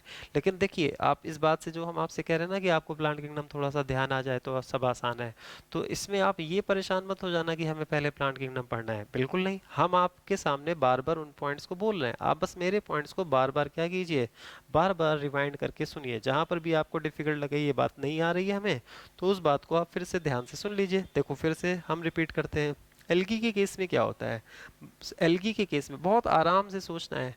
देखो दो तरह की मियोसिस है, ठीक है, एक जाइगोटिक मियोसिस और एक स्पोरिक मियोसिस, ठीक है। जाइगोटिक मियोसिस वहां होती, जाइगोटिक मियोसिस का मतलब जाइगोट में होना है। तो जाइगोटिक मियोसिस का पोस्ट फर्टिलाइजेशन की हम लोग बात कर रहे हैं ना, पोस्ट फर्टिलाइजेशन, फर्टिलाइजेशन के बाद जाइगोट में मियोसिस कहाँ होगी, तो पोस्ट फर्टिलाइजेशन के बाद जाइगोट में मियोसिस वहां होगी जहां जाइगोट से एम्ब्रियो नहीं बनेगा। क्योंकि अगर जाइगोट से एम्ब्रियो बनना होता तो एम्ब्रियो तो डिप्लॉयड होता है, और अगर आपने जाइगोट में मियोसिस करा दी तो एम्ब्रियो का फॉर्मेशन नहीं होगा। अब रिवर्स करके सोचो, एम्ब्रियो कहाँ नहीं बनता है, तो एम्ब्रियो एल्गी में नहीं बनता है, कहाँ से बनना स्टार्ट होता है, ब्रायोफाइट से। तो ब्रायोफाइट, टेरिडोफाइट, जिम्नोस्पर्म, एंजियोस्पर्म में एम्ब्रियो का फॉर्मेशन है, इसका मतलब है वहाँ जाइगोटिक मियोसिस नहीं होगी। और एल्गी के केस में एम्ब्रियो का फॉर्मेशन नहीं है, इसका मतलब है वहाँ पर जाइगोटिक मियोसिस हो जाएगी। एल्गी के केस में जाइगोटिक मियोसिस से क्या बनेगा, तो मियोसिस के बाद हमेशा ही हैप्लॉइड सेल बनती है, और उस हैप्लॉइड सेल को हम लोग क्या कहेंगे, स्पोर कहेंगे। और स्पोर जनरेट करके क्या बनाता है, गैमेटोफाइट बनाता है। गैमेटोफाइट कैसी स्ट्रक्चर होती है, हैप्लॉइड मल्टीसेलुलर स्ट्रक्चर होती है। एल्गी के केस में हैप्लॉइड मल्टीसेलुलर स्ट्रक्चर कौन है, खुद मेन प्लांट बॉडी ही हैप्लॉइड मल्टीसेलुलर है।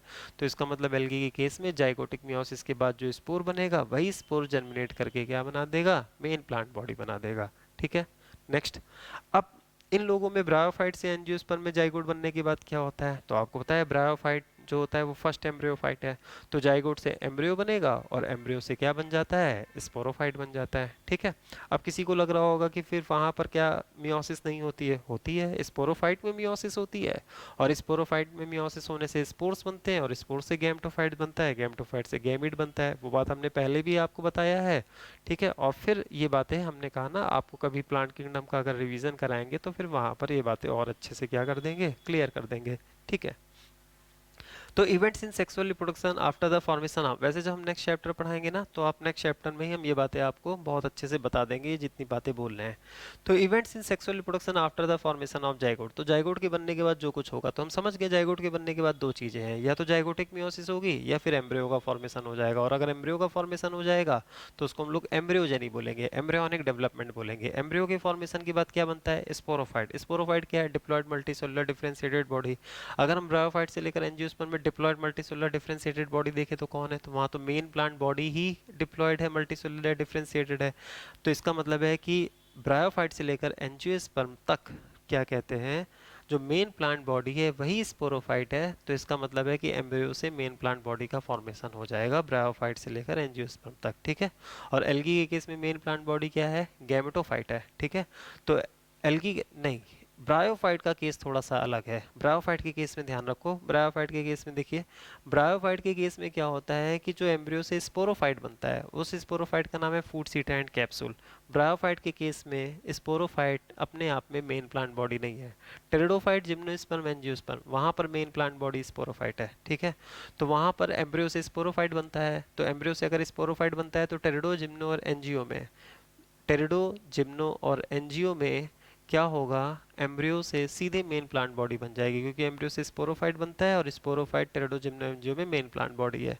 लेकिन ब्रायोफाइट के केस में एम्ब्रियो से स्पोरोफाइट, ये तो नियम ही है एम्ब्रियो से स्पोरोफाइट, लेकिन ब्रायोफाइट के केस में स्पोरोफाइट कौन है? Food seat and capsule. तो ब्रायोफाइट के केस में फूड सीट एंड कैप्सूल का फॉर्मेशन है, क्योंकि ब्रायोफाइट की main plant body haploid multicellular है, गैमेटोफाइट है। तो अब आपको लग रहा होगा ब्रायोफाइट की फिर मेन प्लांट बॉडी किससे बनती है?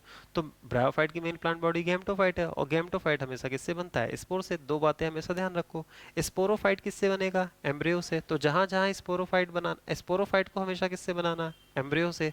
और गैमेटोफाइट को हमेशा किससे बनाना? हैप्लॉइड स्पोर से आप बनाना, ठीक है। Zygote is the first cell of new generation. तो जाइगोट जो होता है वो न्यू जनरेशन, यहाँ पर न्यू जनरेशन को किससे रिलेट किया है? तो आपको पता है ऑल्टरनेशन ऑफ जनरेशन में हमने आपको क्या बताया था? स्पोरोफिटिक जनरेशन और गैमेटोफिटिक जनरेशन। तो जो स्पोरोफिटिक जनरेशन होती है, तो स्पोरोफिटिक जनरेशन का मतलब है डिप्लॉयड फेज। तो डिप्लॉयड फेज को स्टार्ट कौन करता है? तो डिप्लॉयड फेज को स्टार्ट कौन करता है? Zygote formation. तो जाइगोट फॉर्मेशन न्यू जनरेशन की पहली सेल होती है, मतलब स्पोरोफिटिक जनरेशन की पहली सेल होती है। आपको अल्टरनेशन ऑफ जनरेशन बताया था ना, कभी भी सेक्सुअल रिप्रोडक्शन होता है तो हैप्लॉइड फेज भी आता है, डिप्लॉयड फेज भी आता है। तो मियोसिस के बाद हैप्लॉइड फेज और फर्टिलाइजेशन के बाद डिप्लॉयड फेज। तो फर्टिलाइजेशन के बाद सबसे पहली सेल डिप्लॉयड फेज में कौन बनी? जाइगोट, ठीक है। तो इसका मतलब है कि जाइगोट फर्स्ट सेल किसकी हो जाएगी? स्पोरोफिटिक जनरेशन की। अगर किसी को लगता है कि गैमेटोफिटिक जनरेशन या हैप्लॉइड फेज की पहली सेल कौन होगी, तो अगर आप देखो प्लांट के केस में, तो प्लांट के केस में मियोसिस के बाद हमेशा ही क्या बनेगा? स्पोर बनेगा, चाहे जाइगोटिक मियोसिस हो चाहे स्पोरिक मियोसिस हो। तो प्लांट्स के केस में स्पोर्स जो होगा वो क्या होगा? वो गैमेटोफिटिक जनरेशन या हैप्लॉइड जनरेशन की पहली सेल हो जाएगी। एनिमल के केस में गैमेटोजेनेसिस होती है, तो एनिमल के केस में मियोसिस से सीधे गैमीट बनता है। तो एनिमल के केस में गैमेटोफिटिक जनरेशन की जो पहली सेल है वो क्या हो जाएगी? गैमीट हो जाएगी, ठीक है। नेक्स्ट, अब ये जितनी बातें हमने कही हैं वो हमने लिखी हैं। Zygote is a vital link. अच्छा, ये स्टेटमेंट बहुत अच्छा है ना। अगर आपसे पूछा जाए, अगर आपसे पूछा जाए कि दो जनरेशन, तो दो जनरेशन को कनेक्ट करने का काम कौन कर रहा है? तो कौन कनेक्ट करने का काम कर रहा है? जाइगोट। तो zygote is the vital link between two successive generation, ठीक है। तो zygote is a vital link between two successive generation which ensures the continuity of race from generation after generation, ठीक है। तो जनरेशन आफ्टर जनरेशन जो continuity है वो किसकी वजह से है? तो ऑब्वियस है किसकी वजह से है? जाइगोट की वजह से है, ठीक है। क्योंकि जाइगोट बनने का मतलब ये है ना, एक नए ऑर्गेनिज्म या नई प्रोजेनी का क्या होना? प्रोड्यूस होना। तो ये बोलते हैं कि जाइगोट एक वाइटल लिंक होता है दो successive generation which ensures continuity of race, है ना, कंटिन्यूटी ऑफ स्पीसीज या continuity of race from generation after generation, पीढ़ी दर पीढ़ी। कौन मेंटेन करता है? तो जाइगोट मेंटेन करता है, ठीक है। अगर इस लाइन को हम देखें तो ये लाइन प्रॉपर किसके रेफरेंस में लिखी गई है? एनिमल के रेफरेंस में, है ना। तो एनिमल के रेफरेंस, क्योंकि प्लांट के केस में क्या होता है ना, हमेशा जाइगोट से लाइफ स्टार्ट नहीं होती है, ठीक है। प्लांट के केस में जो मेन और प्लांट बॉडी है, जो मेन ऑर्गेनिज्म है, वो या तो स्पोर से भी बनता है या तो जाइगोट से भी बनता है, ठीक है। तो जाइगोट से कहाँ बनता है? तो जाइगोट से वहां बनता है ना जहां पर मेन प्लांट बॉडी स्पोरोफाइट। तो अगर टेरिडोफाइट, जिम्नोस्पर्म और एंजियोस्पर्म के केस में देखें हैं, तो जाइगोट के बनते ही एम्ब्रियो बनेगा, एम्ब्रियो से मेन प्लांट बॉडी। तो टेरिडोफाइट, जिम्नोस्पर्म, एंजियोस्पर्म में जाइगोट जो होता है वो न्यू जनरेशन की स्टार्टिंग है। लेकिन एल्गी और ब्रायोफाइट के केस में अगर हम लोग देखें तो वहाँ पर जो मेन ऑर्गेनिज्म है, तो एल्गी और ब्रायोफाइट के केस में जो मेन ऑर्गेनिज्म होता है वो किससे बनता है, वो हैप्लॉइड स्पोर से बनता है। तो एल्गी और ब्रायोफाइट के केस में जो स्पोर होता है वो न्यू जनरेशन को क्या करता है, इंश्योर करता है। एनिमल के केस में, हम लोगों के केस में, तो हम लोगों के केस में क्या होता है, या किसी भी एनिमल के केस में क्या होता है, जाइगोट से ही लाइफ स्टार्ट होती है। अगर हम सोचें कि अगर हमारी ज़िंदगी कब से स्टार्ट है, तो हम लोग तो सोचते हैं ना कि बर्थ होने के बाद हमारी लाइफ स्टार्ट हुई है। लेकिन बर्थ होने से बहुत पहले हमारी लाइफ स्टार्ट हो चुकी होती है। आपको पता है कि हम लोग सबसे पहले क्या रहे होंगे, तो सबसे पहले तो यूनिसेलुलर फॉर्म के रूप में इस दुनिया में आए होंगे ना। भले ही वो इनसाइड मदर बॉडी आए हों, लेकिन आए तो होंगे मेल गैमेट और फीमेल गैमेट का जैसे ही फ्यूजन हुआ, जैसे ही जाइगोट बना, तो जाइगोट बनते ही बनने का मतलब ये है कि हमारी ज़िंदगी का क्या होना, स्टार्ट होना। इसका मतलब ये है कि हमारी लाइफ कहाँ से स्टार्ट हुई है, जाइगोट से स्टार्ट हुई है। तो इसका मतलब है कि जाइगोटिक स्टेज को ही इन्होंने क्या कह दिया है, वाइटल लिंक कह दिया है। तो between two successive generation which ensures continuity of race from generation after generation, ठीक है। तो ये बात इन्होंने जनरल लिख दी है ना, और जनरल का मतलब है मोस्ट ऑफ द ऑर्गेनिज्म में ये बात क्या होती है, फिट होती है, ठीक है। तो आप थोड़ा सा सोचना, ये मोस्ट ऑफ द ऑर्गेनिज्म में, ये प्रॉपर सारे एनिमल्स को ध्यान में रखते हुए लिख दिया गया है, और most of the plant pteridophyte gymnosperm angiosperm को ध्यान में रखते हुए लिख दिया गया है, ठीक है। बेसिक क्या है, क्यों हमने ये बनाया, बेसिक ये है कि आप अपने दिमाग में बेसिक ये बैठाओ कि सबकी जिंदगी जाइगोट से नहीं स्टार्ट होती है, ठीक है। हाँ, मोस्ट ऑफ द ऑर्गेनिज्म की लाइफ किससे स्टार्ट होती है, जाइगोट से स्टार्ट होती है। लेकिन जो ऑर्गेनिज्म खुद हैप्लॉइड है उसकी जिंदगी जाइगोट नहीं स्टार्ट करता है, उसकी जिंदगी कोई हैप्लॉइड सेल ही क्या कर सकती है, स्टार्ट कर सकती है। आप समझ गए ना। मोस्ट ऑफ द ऑर्गेनिज्म क्या है, डिप्लॉयड है। तो डिप्लॉयड ही में पहली सेल कौन सी होती है सेक्सुअल रिप्रोडक्शन में, जाइगोट होती है। तो सबकी जिंदगी किससे स्टार्ट होती है, मोस्ट ऑफ द ऑर्गेनिज्म से, की जाइगोट से। लेकिन जो हैप्लॉइड है, जैसे प्रोटिस्टा में कई मेंबर हैप्लॉइड है, फंजाई हैप्लॉइड है, एल्गी हैप्लॉइड है, ब्रायोफाइट हैप्लॉइड है, ठीक है। तो लेकिन ये सब तो बॉटनी में आता है। हम लोग मोस्टली जो भी डोमिनेटिंग बायोलॉजी जब भी हम लोग बोलते हैं तो एनिमल वर्ड को डोमिनेट करते हुए बोलते हैं, ठीक है। तो यहाँ पर जाइगोट लिखा हुआ है, तो आप समझना कि जिंदगी दो स्ट्रक्चर से स्टार्ट हो सकती है, या तो जाइगोट से या तो स्पोर से, ठीक है। फिर हमने ये देखो बनाया है, तो ये तो आप सोच सकते हो जाइगोट से एम्ब्रियो। तो जाइगोट से एम्ब्रियो कहाँ बनेगा, तो ब्रायोफाइट से लेकर एंजियोस्पर्म तक। तो एम्ब्रियो से ऑर्गेनिज्म, ऑर्गेनिज्म बन जाएगा या न्यू प्लांट बन जाएगा। न्यू प्लांट स्पोरोफाइट, तो न्यू प्लांट स्पोरोफाइट में इसको ब्रायोफाइट को यहाँ से कैंसिल कर दो, क्योंकि ब्रायोफाइट के केस में जो मेन प्लांट होता है, ठीक है, वो गैमेटोफाइट ही है। ब्रायोफाइट के केस में फूड सीटा एंड कैप्सूल। तो ब्रायोफाइट के केस में अगर आपको कट नहीं करना है तो यहाँ पर लिखो ब्रायोफाइट के केस में फूड सीटा एंड कैप्सूल। लेकिन आपको होता है ना ब्रायोफाइट में जो फूड सीटा कैप्सूल होता है वो मेन प्लांट नहीं होता है, ठीक है। तो ब्रायोफाइट के केस में एम्ब्रियो से फूड सीटा कैप्सूल, टेरिडो, जिम्नो और एनजीओ के केस में, ये टेरिडो है, ये जिम्नो है, एनजीओ में। तो टेरिडो, जिम्नो और एनजीओ के केस में जो नया प्लांट है, ठीक है, ये जो मेन प्लांट है वही स्पोरोफाइट है, तो वो सीधे किससे बन जाएगा, तो न्यू ऑर्गेनिज्म का फॉर्मेशन हो जाएगा, ठीक है। ये जो न्यू प्लांट है, या फिर उसको हम क्या कह दे रहे हैं, मेन प्लांट। एक्चुअल में हम इस वजह से मेन प्लांट लिख रहे हैं ना, क्योंकि प्लांट किंगडम के केस में जानते हो क्या इंपॉर्टेंट बात है, कि अगर आप डेप्थ में जाकर देखोगे, कई अच्छी अच्छी बुक्स पढ़ोगे, तो वहां पर जानते हो क्या है, गैमेटोफाइट और स्पोरोफाइट दोनों को ही प्लांट बॉडी ही कहते हैं, ठीक है। तो मेन प्लांट बॉडी कौन है, तो मेन प्लांट बॉडी हम कहते हैं ना, ये टेरिडोफाइट का प्लांट है। अब टेरिडोफाइट में प्रोथैलस बनता है, तो टेरिडोफाइट के केस में फंड में प्रोथैलस बनता है, वो भी प्लांट बॉडी है, ठीक है। लेकिन फिर भी उसको मेन प्लांट बॉडी नहीं कहते हैं। अब किसी के दिमाग में आ रहा होगा कि मेन प्लांट बॉडी किस बेसिस पे कहते हैं, तो देखो गैमेटोफाइट और स्पोरोफाइट में जो भी डोमिनेंट होगा इंडिपेंडेंट होगा, ठीक है। डोमिनेंट का मतलब है कि जो ज़्यादा डेवलप होगा, इंडिपेंडेंट का मतलब है कि जो ऑटोट्रॉफ होगा, ठीक है। तो उसको हम लोग मेन प्लांट बॉडी कहते हैं। तो ये दो बातों के बेसिस पर हम लोग गैमेटोफाइट या स्पोरोफाइट में किसी एक को मेन प्लांट बॉडी कहते हैं। क्योंकि प्लांट के केस में हैप्लॉइड मल्टीसेलुलर भी बनता है, डिप्लॉइड मल्टीसेलुलर भी बनता है, लेकिन एनिमल के केस में हैप्लॉइड मल्टीसेलुलर स्ट्रक्चर ही नहीं बनती, क्योंकि एनिमल के केस में हैप्लॉइड में माइटोसिस ही नहीं होती है। तो एनिमल के केस में सिर्फ डिप्लॉइड मल्टीसेलुलर है। तो ऑब्वियस है कि एनिमल के केस में आग बंद करके डिप्लॉइड मल्टीसेलुलर बॉडी को हम लोग मेन ऑर्गेनिज्म कह सकते हैं। जाइगोट में जाइगोटिक मियोसिस से स्पोर बनेगा। अब सोचो जाइगोटिक मियोसिस कहाँ होगी जहाँ एम्ब्रियो नहीं बनेगा, एम्ब्रियो कहाँ नहीं बनता है, एल्गी में। तो ऑब्वियस है कि जाइगोटिक मियोसिस एल्गी में होगा, और अगर हम लोग फंजाई को देख ले तो फंजाई में भी होगा, स्पोर बन जाएगा। स्पोर से ऑर्गेनिज्म बन जाएगा, या न्यू प्लांट या मेन प्लांट बॉडी बन जाएगी। और स्पोर से जो बनेगा वो स्पोरोफाइट बनेगा कि गैमेटोफाइट बनेगा, गैमेटोफाइट। और कौन है गैमेटोफाइट, तो गैमेटोफाइट मतलब किसकी मेन प्लांट बॉडी गैमेटोफाइट है, एल्गी की है, फंजाई की है, और साथ ही साथ अब यहाँ पर हमने क्या लिख दिया, लेकिन यहाँ पर हम ब्रायोफाइट नहीं लिखेंगे, ठीक है, क्योंकि ब्रायोफाइट का केस दूसरा होता है। ब्रायोफाइट में जाइगोटिक मियोसिस नहीं होती है, एल्गी एंड फंजाई में जाइगोटिक मियोसिस। हाँ, ब्रायोफाइट में जो मेन प्लांट बनती है स्पोर से है, लेकिन वो स्पोर जानते हो किससे बनते हैं? तो वो स्पोर स्पोरोफिटिक स्ट्रक्चर में बनते हैं, मतलब फूड सीटा कैप्सूल, कैप्सूल में स्पोरिक मियोसिस होती है, फिर इससे स्पोर्स बनते हैं और फिर वो स्पोर जर्मिनेट करके क्या बना देगा, मेन प्लांट बॉडी बना देगा, ठीक है। तो इस तरह से जाकर क्या होता है, यहाँ तक की क्लास आज क्या होती है, कंप्लीट होती है। इसके बाद हम लोग नेक्स्ट क्लास में बात करेंगे, ठीक है। Thank you.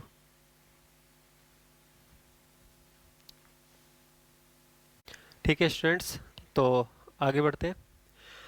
अब इन्होंने लिखा है कि इन मेनी एल्गी एंड फंजाई, आपको पता है ये बात हम आपको बता भी चुके हैं कि सेक्सुअल रिप्रोडक्शन में कई बार ऐसे प्रोडक्ट्स बनते हैं जो कैसी किस तरह से वर्क करते हैं, तो वो पेरिनेटिंग स्ट्रक्चर की तरह वर्क करते हैं, ठीक है। एक क्वेश्चन जो हम लोगों से बहुत स्टार्टिंग में एनसीईआरटी में पूछा गया है, तो वो क्वेश्चन ये है कि ऐसा क्यों होता है कि अनफेवरेबल कंडीशन में कुछ ऑर्गेनिज्म में एसेक्सुअल से सेक्सुअल मोड क्या हो जाता है, शिफ्ट हो जाता है। मतलब जो ऑर्गेनिज्म एसेक्सुअल और सेक्सुअल दोनों ही तरह के रिप्रोडक्शन शो करते हैं, जैसे अगर हम लोग लोअर ऑर्गेनिज्म की बात करें, वो एसेक्सुअल रिप्रोडक्शन भी शो करता है मोस्ट कॉमनली, ठीक है। लेकिन जैसे ही on the set of favourable condition, onset of unfavourable condition, तो अनफेवरेबल कंडीशन आने पर ही वो किधर की तरफ शिफ्ट हो जाता है, सेक्सुअल मोड ऑफ रिप्रोडक्शन की तरफ शिफ्ट हो जाता है, ठीक है। तो क्वेश्चन ये है कि वो सेक्सुअल मोड ऑफ रिप्रोडक्शन की तरफ शिफ्ट क्यों होता है, तो ऐसा क्वेश्चन हम लोगों से पूछा गया है। तो आप लोगों ने कभी पढ़ा होगा, जैसे एल्गी की बात करें, तो एल्गी में जैसे ही जाइगोट फॉर्मेशन होता है, तो अभी हमने प्रीवियस लेक्चर में क्या बोला, जाइगोट फॉर्मेशन के बाद जाइगोटिक मियोसिस। तो जाइगोट फॉर्मेशन के बाद जाइगोटिक मियोसिस तुरंत नहीं होता है, ठीक है। जाइगोट अपने चारों तरफ एक थिक वॉल बना लेता है, और उस थिक वॉल जाइगोट को हम लोग बोलते हैं जाइगोस्पोर, ठीक है। तो उसे हम लोग जाइगोस्पोर बोलते हैं। और जैसे ही उस जाइगोट के चारों तरफ थिक वॉल बन जाता है, इस और आपको पता है ना, हमने हमेशा ही थिक वॉल स्ट्रक्चर को किससे जोड़ा है, पेरिनेटिंग स्ट्रक्चर से जोड़ा है। तो जैसे ही थिक वॉल बन गया, इसका मतलब पेरिनेटिंग स्ट्रक्चर बन गया, इसका मतलब है कि अनफेवरेबल कंडीशन से उसे क्या मिल जाएगा, सर्वाइवल मिल जाएगा। तो जो जाइगोस्पोर का फॉर्मेशन है, वो अनफेवरेबल कंडीशन से क्या प्रोवाइड करता है, सर्वाइवल प्रोवाइड करता है, ठीक है। तो फिर जाइगोस्पोर बहुत समय तक रेस्टिंग कंडीशन में पड़ा रहता है, तो इस वजह से हम लोग जाइगोस्पोर को रेस्टिंग जाइगोट भी कहते हैं, ठीक है। और जैसे ही फेवरेबल कंडीशन आती है, तो उसमें जाइगोटिक मियोसिस हो जाएंगे, हैप्लॉइड स्पोर बनेंगे, ठीक है। जाइगोस्पोर बस्ट हो जाएगा, स्पोर डिस्पर्स हो जाएंगे और जर्मिनेट करके गैमेटोफाइट बना देगा। और गैमेटोफाइट का मतलब क्या होगा, तो गैमेटोफाइट, अगर हम एल्गी की केस में बात करें, फंजाई के केस में बात करें, तो गैमेटोफाइट ही मेन प्लांट बॉडी है या मेन ऑर्गेनिज्म है, तो मेन ऑर्गेनिज्म का फॉर्मेशन हो जाता है, ठीक है।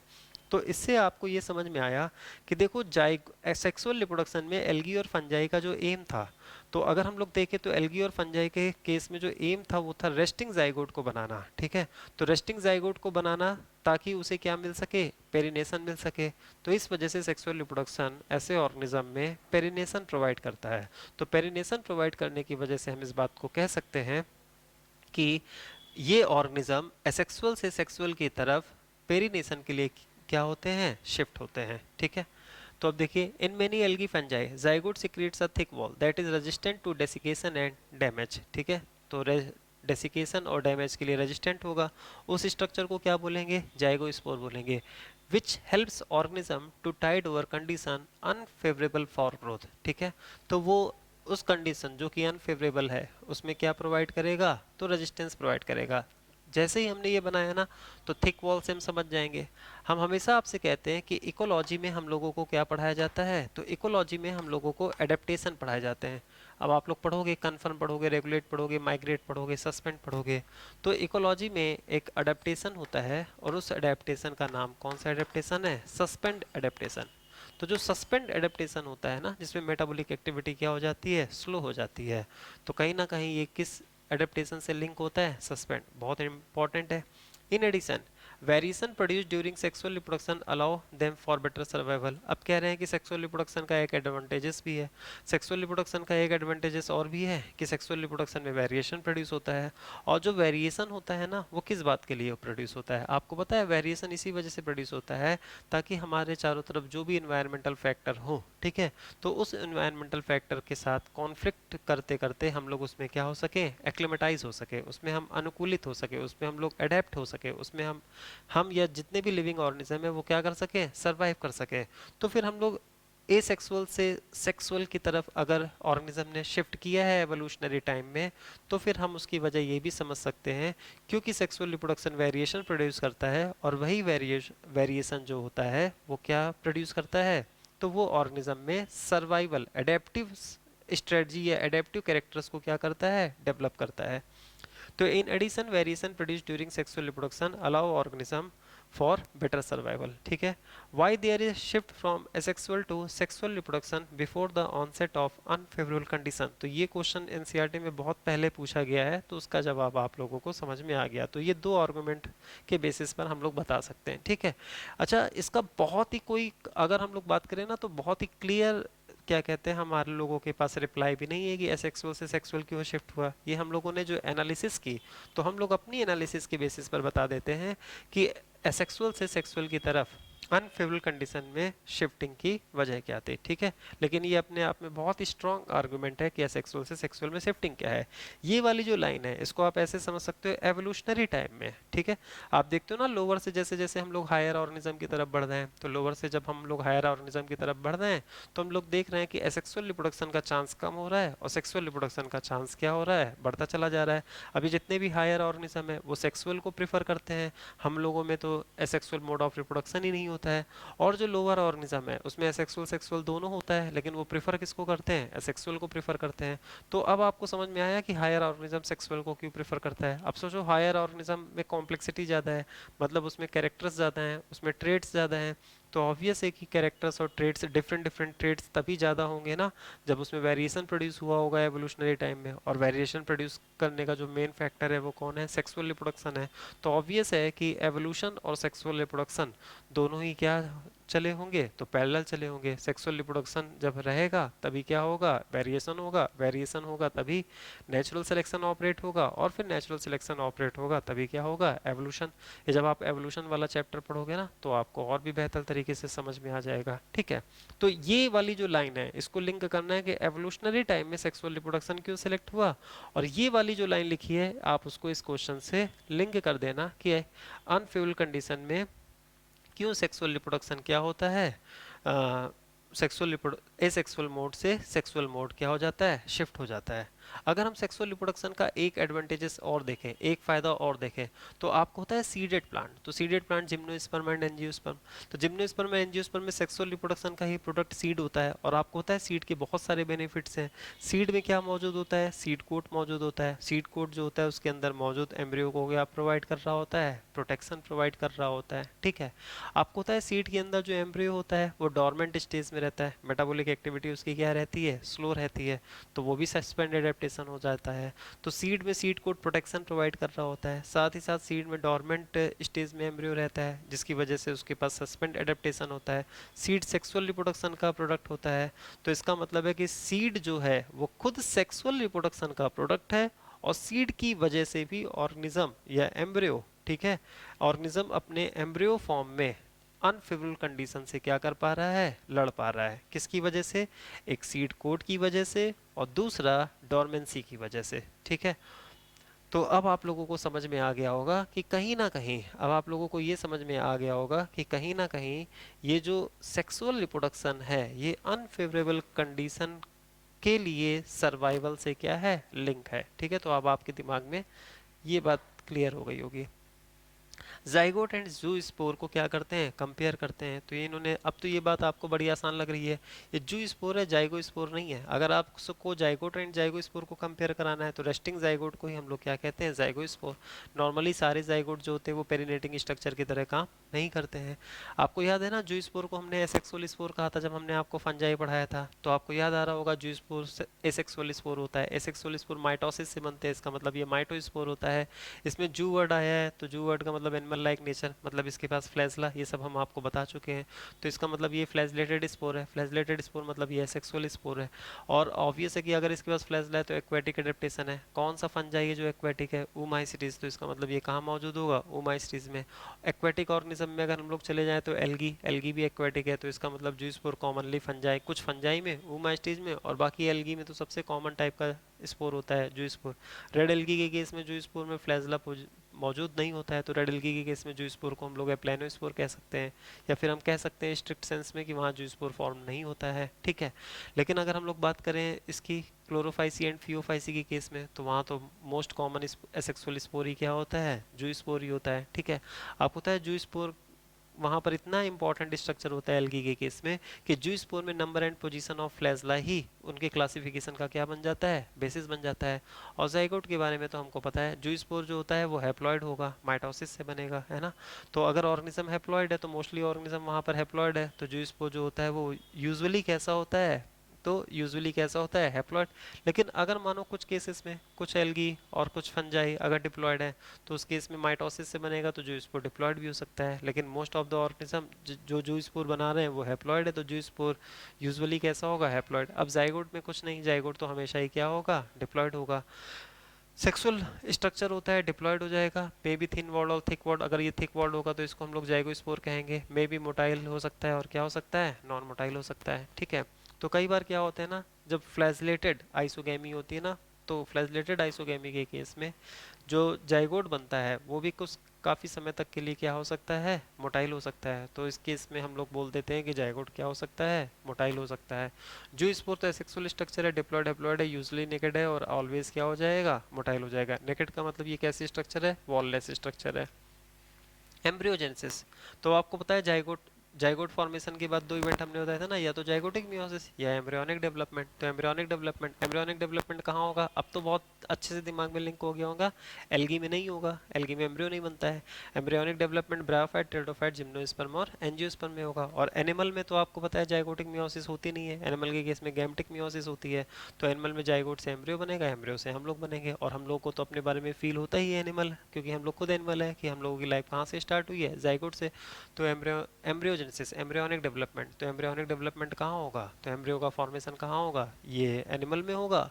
और साथ ही साथ कहाँ हो जाएगा, ब्रायोफाइट से लेकर एंजियोस्पर्म में होगा, ठीक है। अब अगर हम लोग हायर प्लांट की बात करें, तो हायर प्लांट में से जिम्नोस्पर्म एंड एंजियोस्पर्म पे है। तो जिम्नोस्पर्म और एंजियोस्पर्म के केस में क्या होता है कि एम्ब्रियो का जब डेवलपमेंट होता है, तो एम्ब्रियो के डेवलपमेंट के लिए फूड की रिक्वायरमेंट होती है। तो वहाँ पर जो फूड की रिक्वायरमेंट के लिए जो मेन बॉडी होती है वो किसका फॉर्मेशन करता है, एंडोस्पर्म का फॉर्मेशन करता है। एंडोस्पर्म अपने आप में क्या होता है, न्यूट्रिटिव टिश्यू होता है। तो एंडोस्पर्म याद रख लेना कि अपने आप में न्यूट्रिटिव टिश्यू होता है, और वो डेवलपिंग एम्ब्रियो को क्या प्रोवाइड कर रहा होता है, फूड प्रोवाइड कर रहा होता है, ठीक है। अब एंडोस्पर्म का डेवलपमेंट, अब आप सोच कर बताओ कि एंडोस्पर्म का डेवलपमेंट एम्ब्रियोनिक डेवलपमेंट से पहले होना चाहिए कि बाद में होना चाहिए। अभी हमने आपसे कहा कि जो एंडोस्पर्म होता है वो डेवलपिंग एम्ब्रियो को नरिश करता है। तो अगर वो डेवलपिंग एम्ब्रियो को नरिश करता है, तो इसका मतलब है कि एंडोस्पर्म का जो डेवलपमेंट है वो एम्ब्रियोनिक डेवलपमेंट से पहले होना चाहिए। तो अगर हम कहें कि endosperm development precedes the embryonic development, तो ऑब्वियस है आपको समझ में आएगा ये स्टेटमेंट ट्रू है ना, endosperm development precedes the embryonic development. ये बात आपको कई जगह मिलेगी। अब जिम्नोस्पर्म और एंजियोस्पर्म, जिम्नोस्पर्म के केस में जो एंडोस्पर्म होता है वो हैप्लॉइड होता है। लेकिन एंजियोस्पर्म के केस में क्योंकि एंडोस्पर्म का फॉर्मेशन ट्रिपल फ्यूजन से होता है, तो वो कैसा होता है, ट्रिप्लॉइड होता है। ये दोनों ही बहुत ही इंपॉर्टेंट और पॉपुलर क्वेश्चन होते हैं। जिम्नोस्पर्म में जो एंडोस्पर्म होता है ना, वो एक्चुअल में फीमेल गैमेटोफाइट होता है, स्पोर से बनता है, मेगा स्पोर से, इस वजह से हैप्लॉइड होता है। लेकिन एंजियोस्पर्म के केस में वो किससे बनता है, वो ट्रिपल फ्यूजन से बनता है, इस वजह से वो क्या होता है, ट्रिप्लॉइड होता है। लेकिन दोनों ही केस में जो एंडोस्पर्म का डेवलपमेंट होता है वो एम्ब्रियोनिक डेवलपमेंट से पहले हो जाता है, क्योंकि उन्हें डेवलपिंग एम्ब्रियो को क्या प्रोवाइड करना होता है, फूड प्रोवाइड करना होता है, ठीक है। तो formation of embryo from zygote through क्या हो जाएगा, माइटोसिस। अच्छा, माइटोसिस क्यों लिखा हुआ है, क्योंकि एम्ब्रियो खुद कैसी स्ट्रक्चर है, डिप्लॉयड स्ट्रक्चर है, जाइगोट खुद क्या है, डिप्लॉयड स्ट्रक्चर है। तो ऑब्वियस है कि जाइगोट से एम्ब्रियो किससे होगा, माइटोसिस। डिप्लॉयड अनडिफरेंशिएटेड सेलुलर मास हो जाएगा, ठीक है।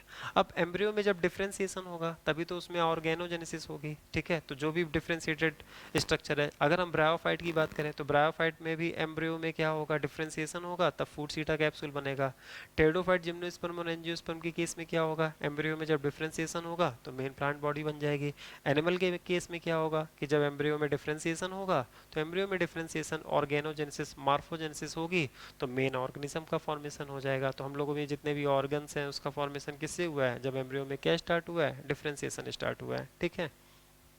तो कहते हैं differentiation in embryo leads to formation of permanent tissue या organ system in different organism. ठीक है, development of external and internal structure, ये जो भी डिफरेंशिएशन के टाइम में एक्सटर्नल और इंटरनल स्ट्रक्चर का जो डेवलपमेंट होता है उसे हम लोग क्या कह सकते हैं, उसे हम लोग मॉर्फोजेनेसिस कह सकते हैं, ऑर्गेनोजेनेसिस कह सकते हैं। ठीक है, next, food for the development of embryo comes from, तो किससे आता है, एंडोस्पर्म से। ठीक है, एंडोस्पर्म अपने आप में क्या है, न्यूट्रिटिव टिश्यू है। ये 3N भी हो सकता है, N भी हो सकता है। अभी हमने कहा ना इस पर, इसके बारे में हमें सोचना है। तो 3N कहाँ होता है, तो 3N कहाँ होता है, एंजियोस्पर्म में। क्यों एंजियोस्पर्म में होगा, क्योंकि ये ट्रिपल फ्यूजन से बनता है। और N कहाँ होता है, तो N कहाँ होता है, जिम्नोस्पर्म में। ये सब प्लांट किंगडम के भी बहुत इंपॉर्टेंट क्वेश्चन है। Endosperm development precedes the embryonic development, तो ये प्रीसीड्स द मतलब एंडोस्पर्म का डेवलपमेंट एम्ब्रियोनिक डेवलपमेंट से पहले होगा। क्यों पहले होगा, कब अगर कोई पूछे why endosperm development precedes the embryonic development, तो हम कहेंगे टू इंश्योर, क्या हो जाएगा, to ensure nutrition to developing embryo, developing embryo को न्यूट्रिशन इंश्योर करने के लिए। फर्टिलाइज्ड ओव्यूल को हम लोग क्या कहते हैं, सीड कहते हैं। और फिर आपको पता है फर्टिलाइजेशन के बाद जो ओव्यूल है वो सीड में कन्वर्ट हो जाता है। एंजियोस्पर्म के केस में ओवरी होती है, ओवरी किस में कन्वर्ट हो जाता है, फ्रूट में। फ्रूट की वॉल को हम लोग क्या कहते हैं, पेरिकार्प कहते हैं। फ्रूट ड्राई फ्रूट भी हो सकता है, फ्लैशी हो सकता है। अगर फ्रूट फ्लैशी होता है ना तो उसके पेरिकार्प को हम लोग एपिकार्प, मेसोकार्प, एंडोकार्प में डिवाइड करते हैं। ऐसा मार्फो में आपने पढ़ा होगा। ठीक है, inside the seed there is a progenitor of next generation, तो इन्होंने लिखा है कि सीड के अंदर नेक्स्ट जनरेशन का मिनिएचर फॉर्म मौजूद होता है, उसको इन्होंने प्रोजेनेटर कह दिया है। तो सीड के अंदर कौन होगा नेक्स्ट जनरेशन के लिए जो प्रोजेनेटर है, तो सीड के अंदर एम्ब्रियो होता है। तो एम्ब्रियो ही तो नेक्स्ट जनरेशन का प्रोजेनेटर है, एम्ब्रियो ही तो नेक्स्ट जनरेशन को स्टार्ट करने वाला है। तो अगर आपसे क्वेश्चन पूछा जाए कि inside the seed there is या which is the next progenitor generation present inside the seed, तो आप उसका आंसर सीधे क्या करोगे, एम्ब्रियो कहोगे। ये तो आप आसानी से सोच सकते हैं। हाउ मेनी जनरेशन, अब हमने एक क्वेश्चन लिख दिया। ठीक है, हमने एक क्वेश्चन लिख दिया। ये क्वेश्चन आपका प्लांट किंगडम में भी है, यहाँ पर भी बहुत अच्छा है। अगर हम बात करें कि सीड जो है, तो सीड बहुत इंपॉर्टेंट स्ट्रक्चर है। अगर आपसे कहा जाए सीड के अंदर कितनी जनरेशन लॉक होती हैं, तो ऐसा क्वेश्चन आता है खूब, how many generation locked in side seed. ठीक है, इन जिम्नोस्पर्म, तो जिम्नोस्पर्म में कितनी जनरेशन लॉक होती है, तो अब आपको इसके बारे में खुद से क्या करना है, तो आपको खुद से सोचना है। जनरेशन का मतलब हम आपको बता देते हैं। जनरेशन का मतलब जैसे हैप्लॉइड हो गया, वो भी जनरेशन है। ठीक है, डिप्लॉइड हो गया, वो भी जनरेशन है। डिप्लॉइड में जानते हो क्या हो सकता है, डिप्लॉइड पेरेंटल हो सकता है। ठीक है, और डिप्लॉइड फ्यूचर हो सकता है। अब देखो क्या है, चलो इसका हम आंसर कर ही देते हैं। ठीक है, तो अगर हम लोग बात करें जिम्नोस्पर्म के सीड की, तो जिम्नोस्पर्म का सीड क्या है, तो सीड का मतलब फर्टिलाइज्ड ओव्यूल। ठीक है, अब सीड की ओव्यूल ही है, और ओव्यूल के अंदर क्या होगा, फीमेल गैमेटोफाइट। और आपको पता है कि फीमेल गैमेटोफाइट जिम्नोस्पर्म का कैसा होता है, हैप्लॉइड होता है। तो इसका मतलब है कि जिम्नोस्पर्म के अंदर एक हैप्लॉइड जनरेशन मौजूद है, किसके फॉर्म में, फीमेल गैमेटोफाइट के फॉर्म में। उसे हम लोग एंडोस्पर्म कहते हैं। तो एंडोस्पर्म के फॉर्म में जिम्नोस्पर्म में एक हैप्लॉइड जनरेशन मौजूद है। नेक्स्ट, अब जो ओव्यूल है, तो ओव्यूल का जो मेजर पार्ट है, ठीक है, ओव्यूल का मेजर पार्ट का मतलब उसमें एंटोगमेंट्स मौजूद है, न्यूक्लियस मौजूद है। तो वो सब क्या होता है, वो सब डिप्लॉयड है। और वो किसका पार्ट है, वो पेरेंटल पार्ट है ना। तो एक नेक्स्ट जनरेशन है डिप्लॉयड पेरेंटल पार्ट, है ना, तो उसको हम लोग कह सकते हैं पेरेंटल स्पोरोफाइट। ठीक है, और फिर आपको होता है सीड के अंदर तो एम्ब्रियो मौजूद है तीसरा। लेकिन एम्ब्रियो जो होता है उसको हम लोग पेरेंट का पार्ट थोड़ा ना मानते हैं। एम्ब्रियो का मतलब है कि नेक्स्ट जनरेशन का स्टार्ट। ठीक है, तो एम्ब्रियो को हम लोग स्पोरोफाइट का तो पार्ट मानेंगे, लेकिन कौन से स्पोरोफाइट का पार्ट मानेंगे, फ्यूचर स्पोरोफाइट का पार्ट मानेंगे। ठीक है, तो अगर हम लोग देखें तो जिम्नोस्पर्म के अंदर कितनी जनरेशन हो गई, 3 जनरेशन हो गई। एक तो गैमेटोफाइट हो गया, ठीक है, फीमेल गैमेटोफाइट या एंडोस्पर्म हो गया। दूसरा पेरेंट स्पोरोफाइट जिसको सीड कोट न्यूक्लियस रिप्रेजेंट कर रहा है। और तीसरा फ्यूचर स्पोरोफाइट जिसको एम्ब्रियो रिप्रेजेंट कर रहा है। तो ये बहुत पॉपुलर क्वेश्चन है किसका, आपका जिम्नोस्पर्म में पूछा जाता है। तो और जनरेशन के साथ हमने इसको लिंक कर दिया। During the growth of fruit, कहते हैं जब फ्रूट की ग्रोथ होती है ना, तो ये जितने भी एसेसरी हैं, सेपल्स हैं, पेटल्स हैं, वो सब क्या हो जाते हैं, यहाँ तक कि जो अगर एंथर भी होगा तो सब सेपरेट हो जाते हैं। कई बार क्या होता है, कुछ केसेस में, कई बार नहीं, कुछ केसेस में जो सेपल्स होते हैं वो परसिस्ट रहते हैं फ्रूट में। ठीक है, जैसे आपने अगर कभी मिर्च देखी होगी, आपने ब्रिंजल देखा होगा, ठीक है, आपने टोमेटो देखा होगा। तो ये जितने भी सोलेनेसी के मेंबर्स होते हैं ना, इसमें सेपल्स क्या होता है, फ्रूट के साथ अटैच रहता है। ठीक है, तो रिमेन अटैच्ड। तो ये भी हो सकता है। तो आपको वही बात लिखिए कि during the growth of fruit sepals petals anther stigma normally shed, while in some cases as in pea as in Withania, ashwagandha, sepals persist. ये जो विथेनिया अश्वगंधा है ये भी किसका मेंबर है? सोलेनेसी। आप और भी सोच सकते हो, सोलेनेसी में टोमेटो होता है, ब्रिंजल होता है, चिली होता है। तो टोमेटो, ब्रिंजल, चिली, अश्वगंधा, विथेनिया भी देखोगे तो इन सारे केसेस के फ्रूट्स में क्या होता है कि सेपल्स जो होता है वो रिमेन क्या रहता है? परसिस्ट रहता है फ्रूट में ही, ठीक है। सीड जो होता है वो कैसा ही स्ट्रक्चर होती है? Dormant structure. और जैसे ही उसके पास डोरमेंसी है, तो जैसे ही उसके बाद डोरमेंसी है तो हमने कहा आपको सोचना है, तो आप समझ गए ना हमें क्या सोचना है। तो हमें इकोलॉजी का सबसे इंपॉर्टेंट एडेप्टेशन सोचना है, और वो कौन सा एडेप्टेशन है? Suspend adaptation. तो जहाँ पर भी डोरमेंसी मौजूद है तो वहाँ पर क्या है? मेटाबॉलिक एक्टिविटी स्लो है। इसका मतलब है वहाँ पर पेरिनेशन है, और इसका मतलब है कि वहाँ पर सस्पेंड एडेप्टेशन है, ठीक है। तो means for perennation, suspend adaptation. खैर वो जो चीज़ तो हमने लिखी रखी है, ठीक है। तो अगर लिखी रखी है तो उसको दो बार लिखने की ज़रूरत नहीं है, ठीक है। लास्ट स्लाइड हम देखते हैं और फिर इस तरह से चैप्टर क्या होता है? कंप्लीट होता है। After dispersal on the commencement of favourable condition, dispersal होने के बाद जैसे ही फेवरेबल कंडीशन आती है तो सीड क्या कर जाता है? जर्मिनेट कर जाता है और नया प्लांट बन जाता है, ठीक है। अब अगर हम लोग फ्रूट की स्ट्रक्चर को देखेंगे तो फ्रूट का मतलब क्या होता है? राइप एंड ओवरी होता है। फ्रूट के अंदर क्या मिलेंगे आपको? सीड मिलेंगे, ठीक है। तो फ्रूट और क्या कहते हैं? सीड का रिलेशनशिप किस तरह का रिलेशनशिप है? ओवरी और ओव्यूल, ठीक है। तो बिफोर फर्टिलाइजेशन आपको कार्पेल में ओवरी नजर आएगा, ओवरी के अंदर क्या नजर आएगा? ओवरी के अंदर कैविटी नजर आएगी, उस कैविटी को हम लोग लॉक्यूल कहते हैं, ठीक है। ये सब आपने मार्फो में पढ़ा है। और फिर उसके अंदर आपको प्लेसेंटेशन नजर आएगा, अरेंजमेंट ऑफ ओव्यूल्स नजर आएंगे, ठीक है। तो जो ओव्यूल्स ये वही आफ्टर फर्टिलाइजेशन सीड बनते हैं, और जो ओवरी की वॉल है वही किस में कन्वर्ट हो जाती है? फ्रूट की वॉल में कन्वर्ट हो जाती है। तो यहाँ की आपकी एनसीईआरटी में कुछ डायग्राम बने हुए हैं, आप इनके बारे में सोचो, ठीक है। तो जैसे ये अब अगर हम इसमें देखें तो ये क्या बने हुए हैं? सीड बने हुए हैं।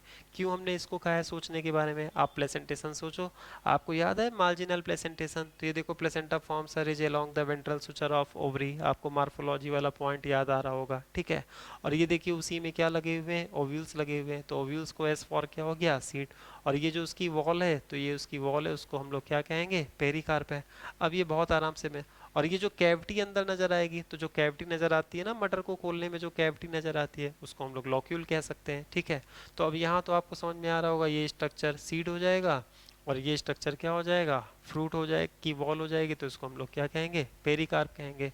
अब ये देखो, ये भी सीड हो जाएगा और ये क्या हो जाएगा? तो ये सीड हो जाएगा और ये स्ट्रक्चर क्या हो जाएगी? पेरिकार्प हो जाएगा। और यहाँ पर इसको हमने थोड़ा सा थिक कर दिया है पेरिकार्प को, तो ये ऐसे साइड बाय साइड पेरिकार्प है। तो फिर उसके अंदर अगर आपको कैविटी नजर आएगी तो उस कैविटी को हम लोग क्या कहेंगे? लॉक्यूल कहेंगे, ठीक है स्टूडेंट्स। तो इस तरह से रिप्रोडक्शन इन ऑर्गेनिज्म आपका क्या होता है? कंप्लीट होता है। इस चैप्टर को आप बार बार पढ़ना, बहुत इसको एनसीईआरटी देखकर इसको बहुत आसान मत समझना, ठीक है। आसान तो है ही, सब कुछ आसान होता है, आसान और कठिन का कोई कॉन्सेप्ट नहीं होता है, ठीक है। एक्चुअल में जानते हो मेन कॉन्सेप्ट क्या होता है आसान और कठिन का? जब तक चीज़ें हमें नहीं आती हैं तब तक वो डिफ़िकल्ट होती है, और जब चीज़ें हमें आ जाती है तो वही बातें हमारे लिए क्या हो जाती हैं? बहुत आसान हो जाती हैं, ठीक है। तो आप क्या करना, बस ये है कि आप कोशिश करना कि जब तक आप ऑनलाइन क्लासेस कर रहे हो, ठीक है, तब तक आप ये जितने भी लेक्चर्स हैं उनको बार बार सुनना, ठीक है। अगर आप जितनी बार सुनोगे तो मेरी कही हुई बातें, जो दो तीन ऐसे कुछ स्टेटमेंट्स होंगे जो आपको डिफ़िकल्ट लगे होंगे, ठीक है, वो स्केप कर जाते होंगे, तो वो आप उन्हें क्या करना हो, आप उसे बार बार सुनोगे, और जब बार बार सुनने से आपके दिमाग में जैसे ही वो बैठने लग जाएंगे, फिर से आप रिवाइंड करके अगर आप फिर से क्या कहते हैं वीडियो को रीस्टार्ट करोगे, तो आपको सब कुछ प्रॉपर बहुत अच्छा लगेगा, ठीक है। और वो सारी बातें जो बीच बीच में आपको डिफ़िकल्ट लग रही थी, वो सारी बातें जब आपके दिमाग में बैठ जाएंगी ना, फिर आप आसानी से चीज़ों को कनेक्ट कर पाओगे, लिंक कर पाओगे, तो वो आपको जानते हो, तो वो आपको बहुत अच्छा तरीका लगेगा, बहुत अच्छी स्ट्रेटजी लगेगी आपको पढ़ाई करने की, और हमारा इंटरेस्ट डेवलप होगा, ठीक है। और बाकी नोट्स बनाने के बारे में हमने आपसे पहले ही कहा था ना कि आप लोग नोट्स कोशिश करना कि साथ के साथ मत बनाना, क्योंकि आप साथ साथ नोट्स बनाओगे ना तो आपको वीडियो को पॉज करना होगा, रोकना होगा, फिर लिखना होगा, फिर पॉज करना होगा। आप ऐसा करना ना, ये आप सबसे पहले क्या करना, सबसे पहले एक बार पूरे लेक्चर को सुनना, ठीक है। सबसे पहले एक बार पूरे लेक्चर को आप सुन लेना, और फिर जब आप एक बार पूरे लेक्चर को सुन लोगे ना तो आपके दिमाग में एक फ्रेम सेट हो जाएगा, ठीक है। और कोशिश करना, हम तो आपसे यही कहेंगे कि अब फिर आपको डॉक्टर बनना बनना है तो आपको मेहनत तो करनी है, अब आपके पास टाइम भी रहता है। आप क्या करना, यही करना कि पूरी लेक्चर को 1 से 2 बार सुन लो, सिर्फ सुन लो, है ना, सुन लो, देख लो, समझ लो, और तीसरी बार में फिर से उसको रिमाइंड करके क्या करते चले जाओ, लिखते चले जाओ। फिर आपको पता है कि आपकी पॉज करने की फ्रिक्वेंसी भी क्या हो जाएगी, बहुत कम हो जाएगी। आपको पता है इसके बाद ये लिखना है, इसके बाद ये लिखना है, ये लिखना है। फिर आप सुनते भी जाओगे और आराम से जितना भी चीज़ें इसमें लिखी हुई है ना स्लाइड्स में, वो आप आसानी से कॉपी भी करते चले जाओगे, और आपको फिर बहुत ही कंफर्टेबल लगेगा, बहुत ही कन्वीनियंट लगेगा। ठीक है, तो आप इस तरीके का इस्तेमाल करना। Best of luck for this chapter. ठीक है, अब हमें नहीं लगता है कि आपको इस चैप्टर में कॉन्सेप्ट्स में कोई भी प्रॉब्लम आएगी। कहीं पर आपको कुछ फैक्चुअल क्वेश्चन मिलेगा, कुछ फैक्ट्स मिलेंगे, तो उन फैक्ट्स को आप इजीली क्या कर लेना, लर्न कर लेना। ठीक है, और इस चैप्टर में भी हमने कोशिश की है ना कि प्रीवियस जितने भी आपने चैप्टर्स पढ़ रखे हैं उनकी जितनी भी बातें कनेक्ट हुई हैं तो उनको हमने समझाने की कोशिश की है। प्लांट किंगडम की कुछ बातें जो बीच बीच में हमने बोली है, एक्सटर्नल इंटरनल, आइसोगेमी एनाइसोगेमी, ठीक है, और कहाँ पर एम्ब्रियो का फॉर्मेशन है, कहाँ पर स्पोरोफाइट, गैमेटोफाइट, ठीक है, और फिर ये zygotic meiosis, sporic meiosis, gametic meiosis, इस तरह की कई बातें हमने की है। तो ये थोड़ा सा आपको डिफिकल्ट लग सकता है, इनकन्वीनियंट लग सकता है, लेकिन कुछ नहीं, बहुत आसान है। हमने उनको हमेशा ही आर्गुमेंट दे देकर बताया है, तो आप मेरे उन लॉजिक को, उन आर्गुमेंट को बार बार सुनोगे ना, तो आपका दिमाग खुद सेट हो जाएगा कि हाँ यहाँ पर ऐसे हो सकता है, यहाँ पर ऐसे हो सकता है। ठीक है, बस सबसे इंपॉर्टेंट होता है रिवीजन। ठीक है, तो आप जितनी बार चीज़ों को देखोगे, है ना, बार बार पढ़ो। हम तो कहते हैं आप अपने दिमाग को अगर कुछ भी मत इस्तेमाल करो, अगर आप अपना दिमाग भी नहीं चलाना चाहते हो, तो सबसे बेस्ट मेथड यही है कि आप इस वीडियो को आप इन वीडियोस को कितनी बार देखिए, आप जितनी बार देखो, बार बार सुनो। आपके जैसे आप कोई मूवीज नहीं देखते हो, तो वैसे ही आपके दिमाग में प्रॉपर क्या हो जाएगा, सेट हो जाएगा, आपको सब कुछ समझ में आ जाएगा। ठीक है स्टूडेंट्स, थैंक यू।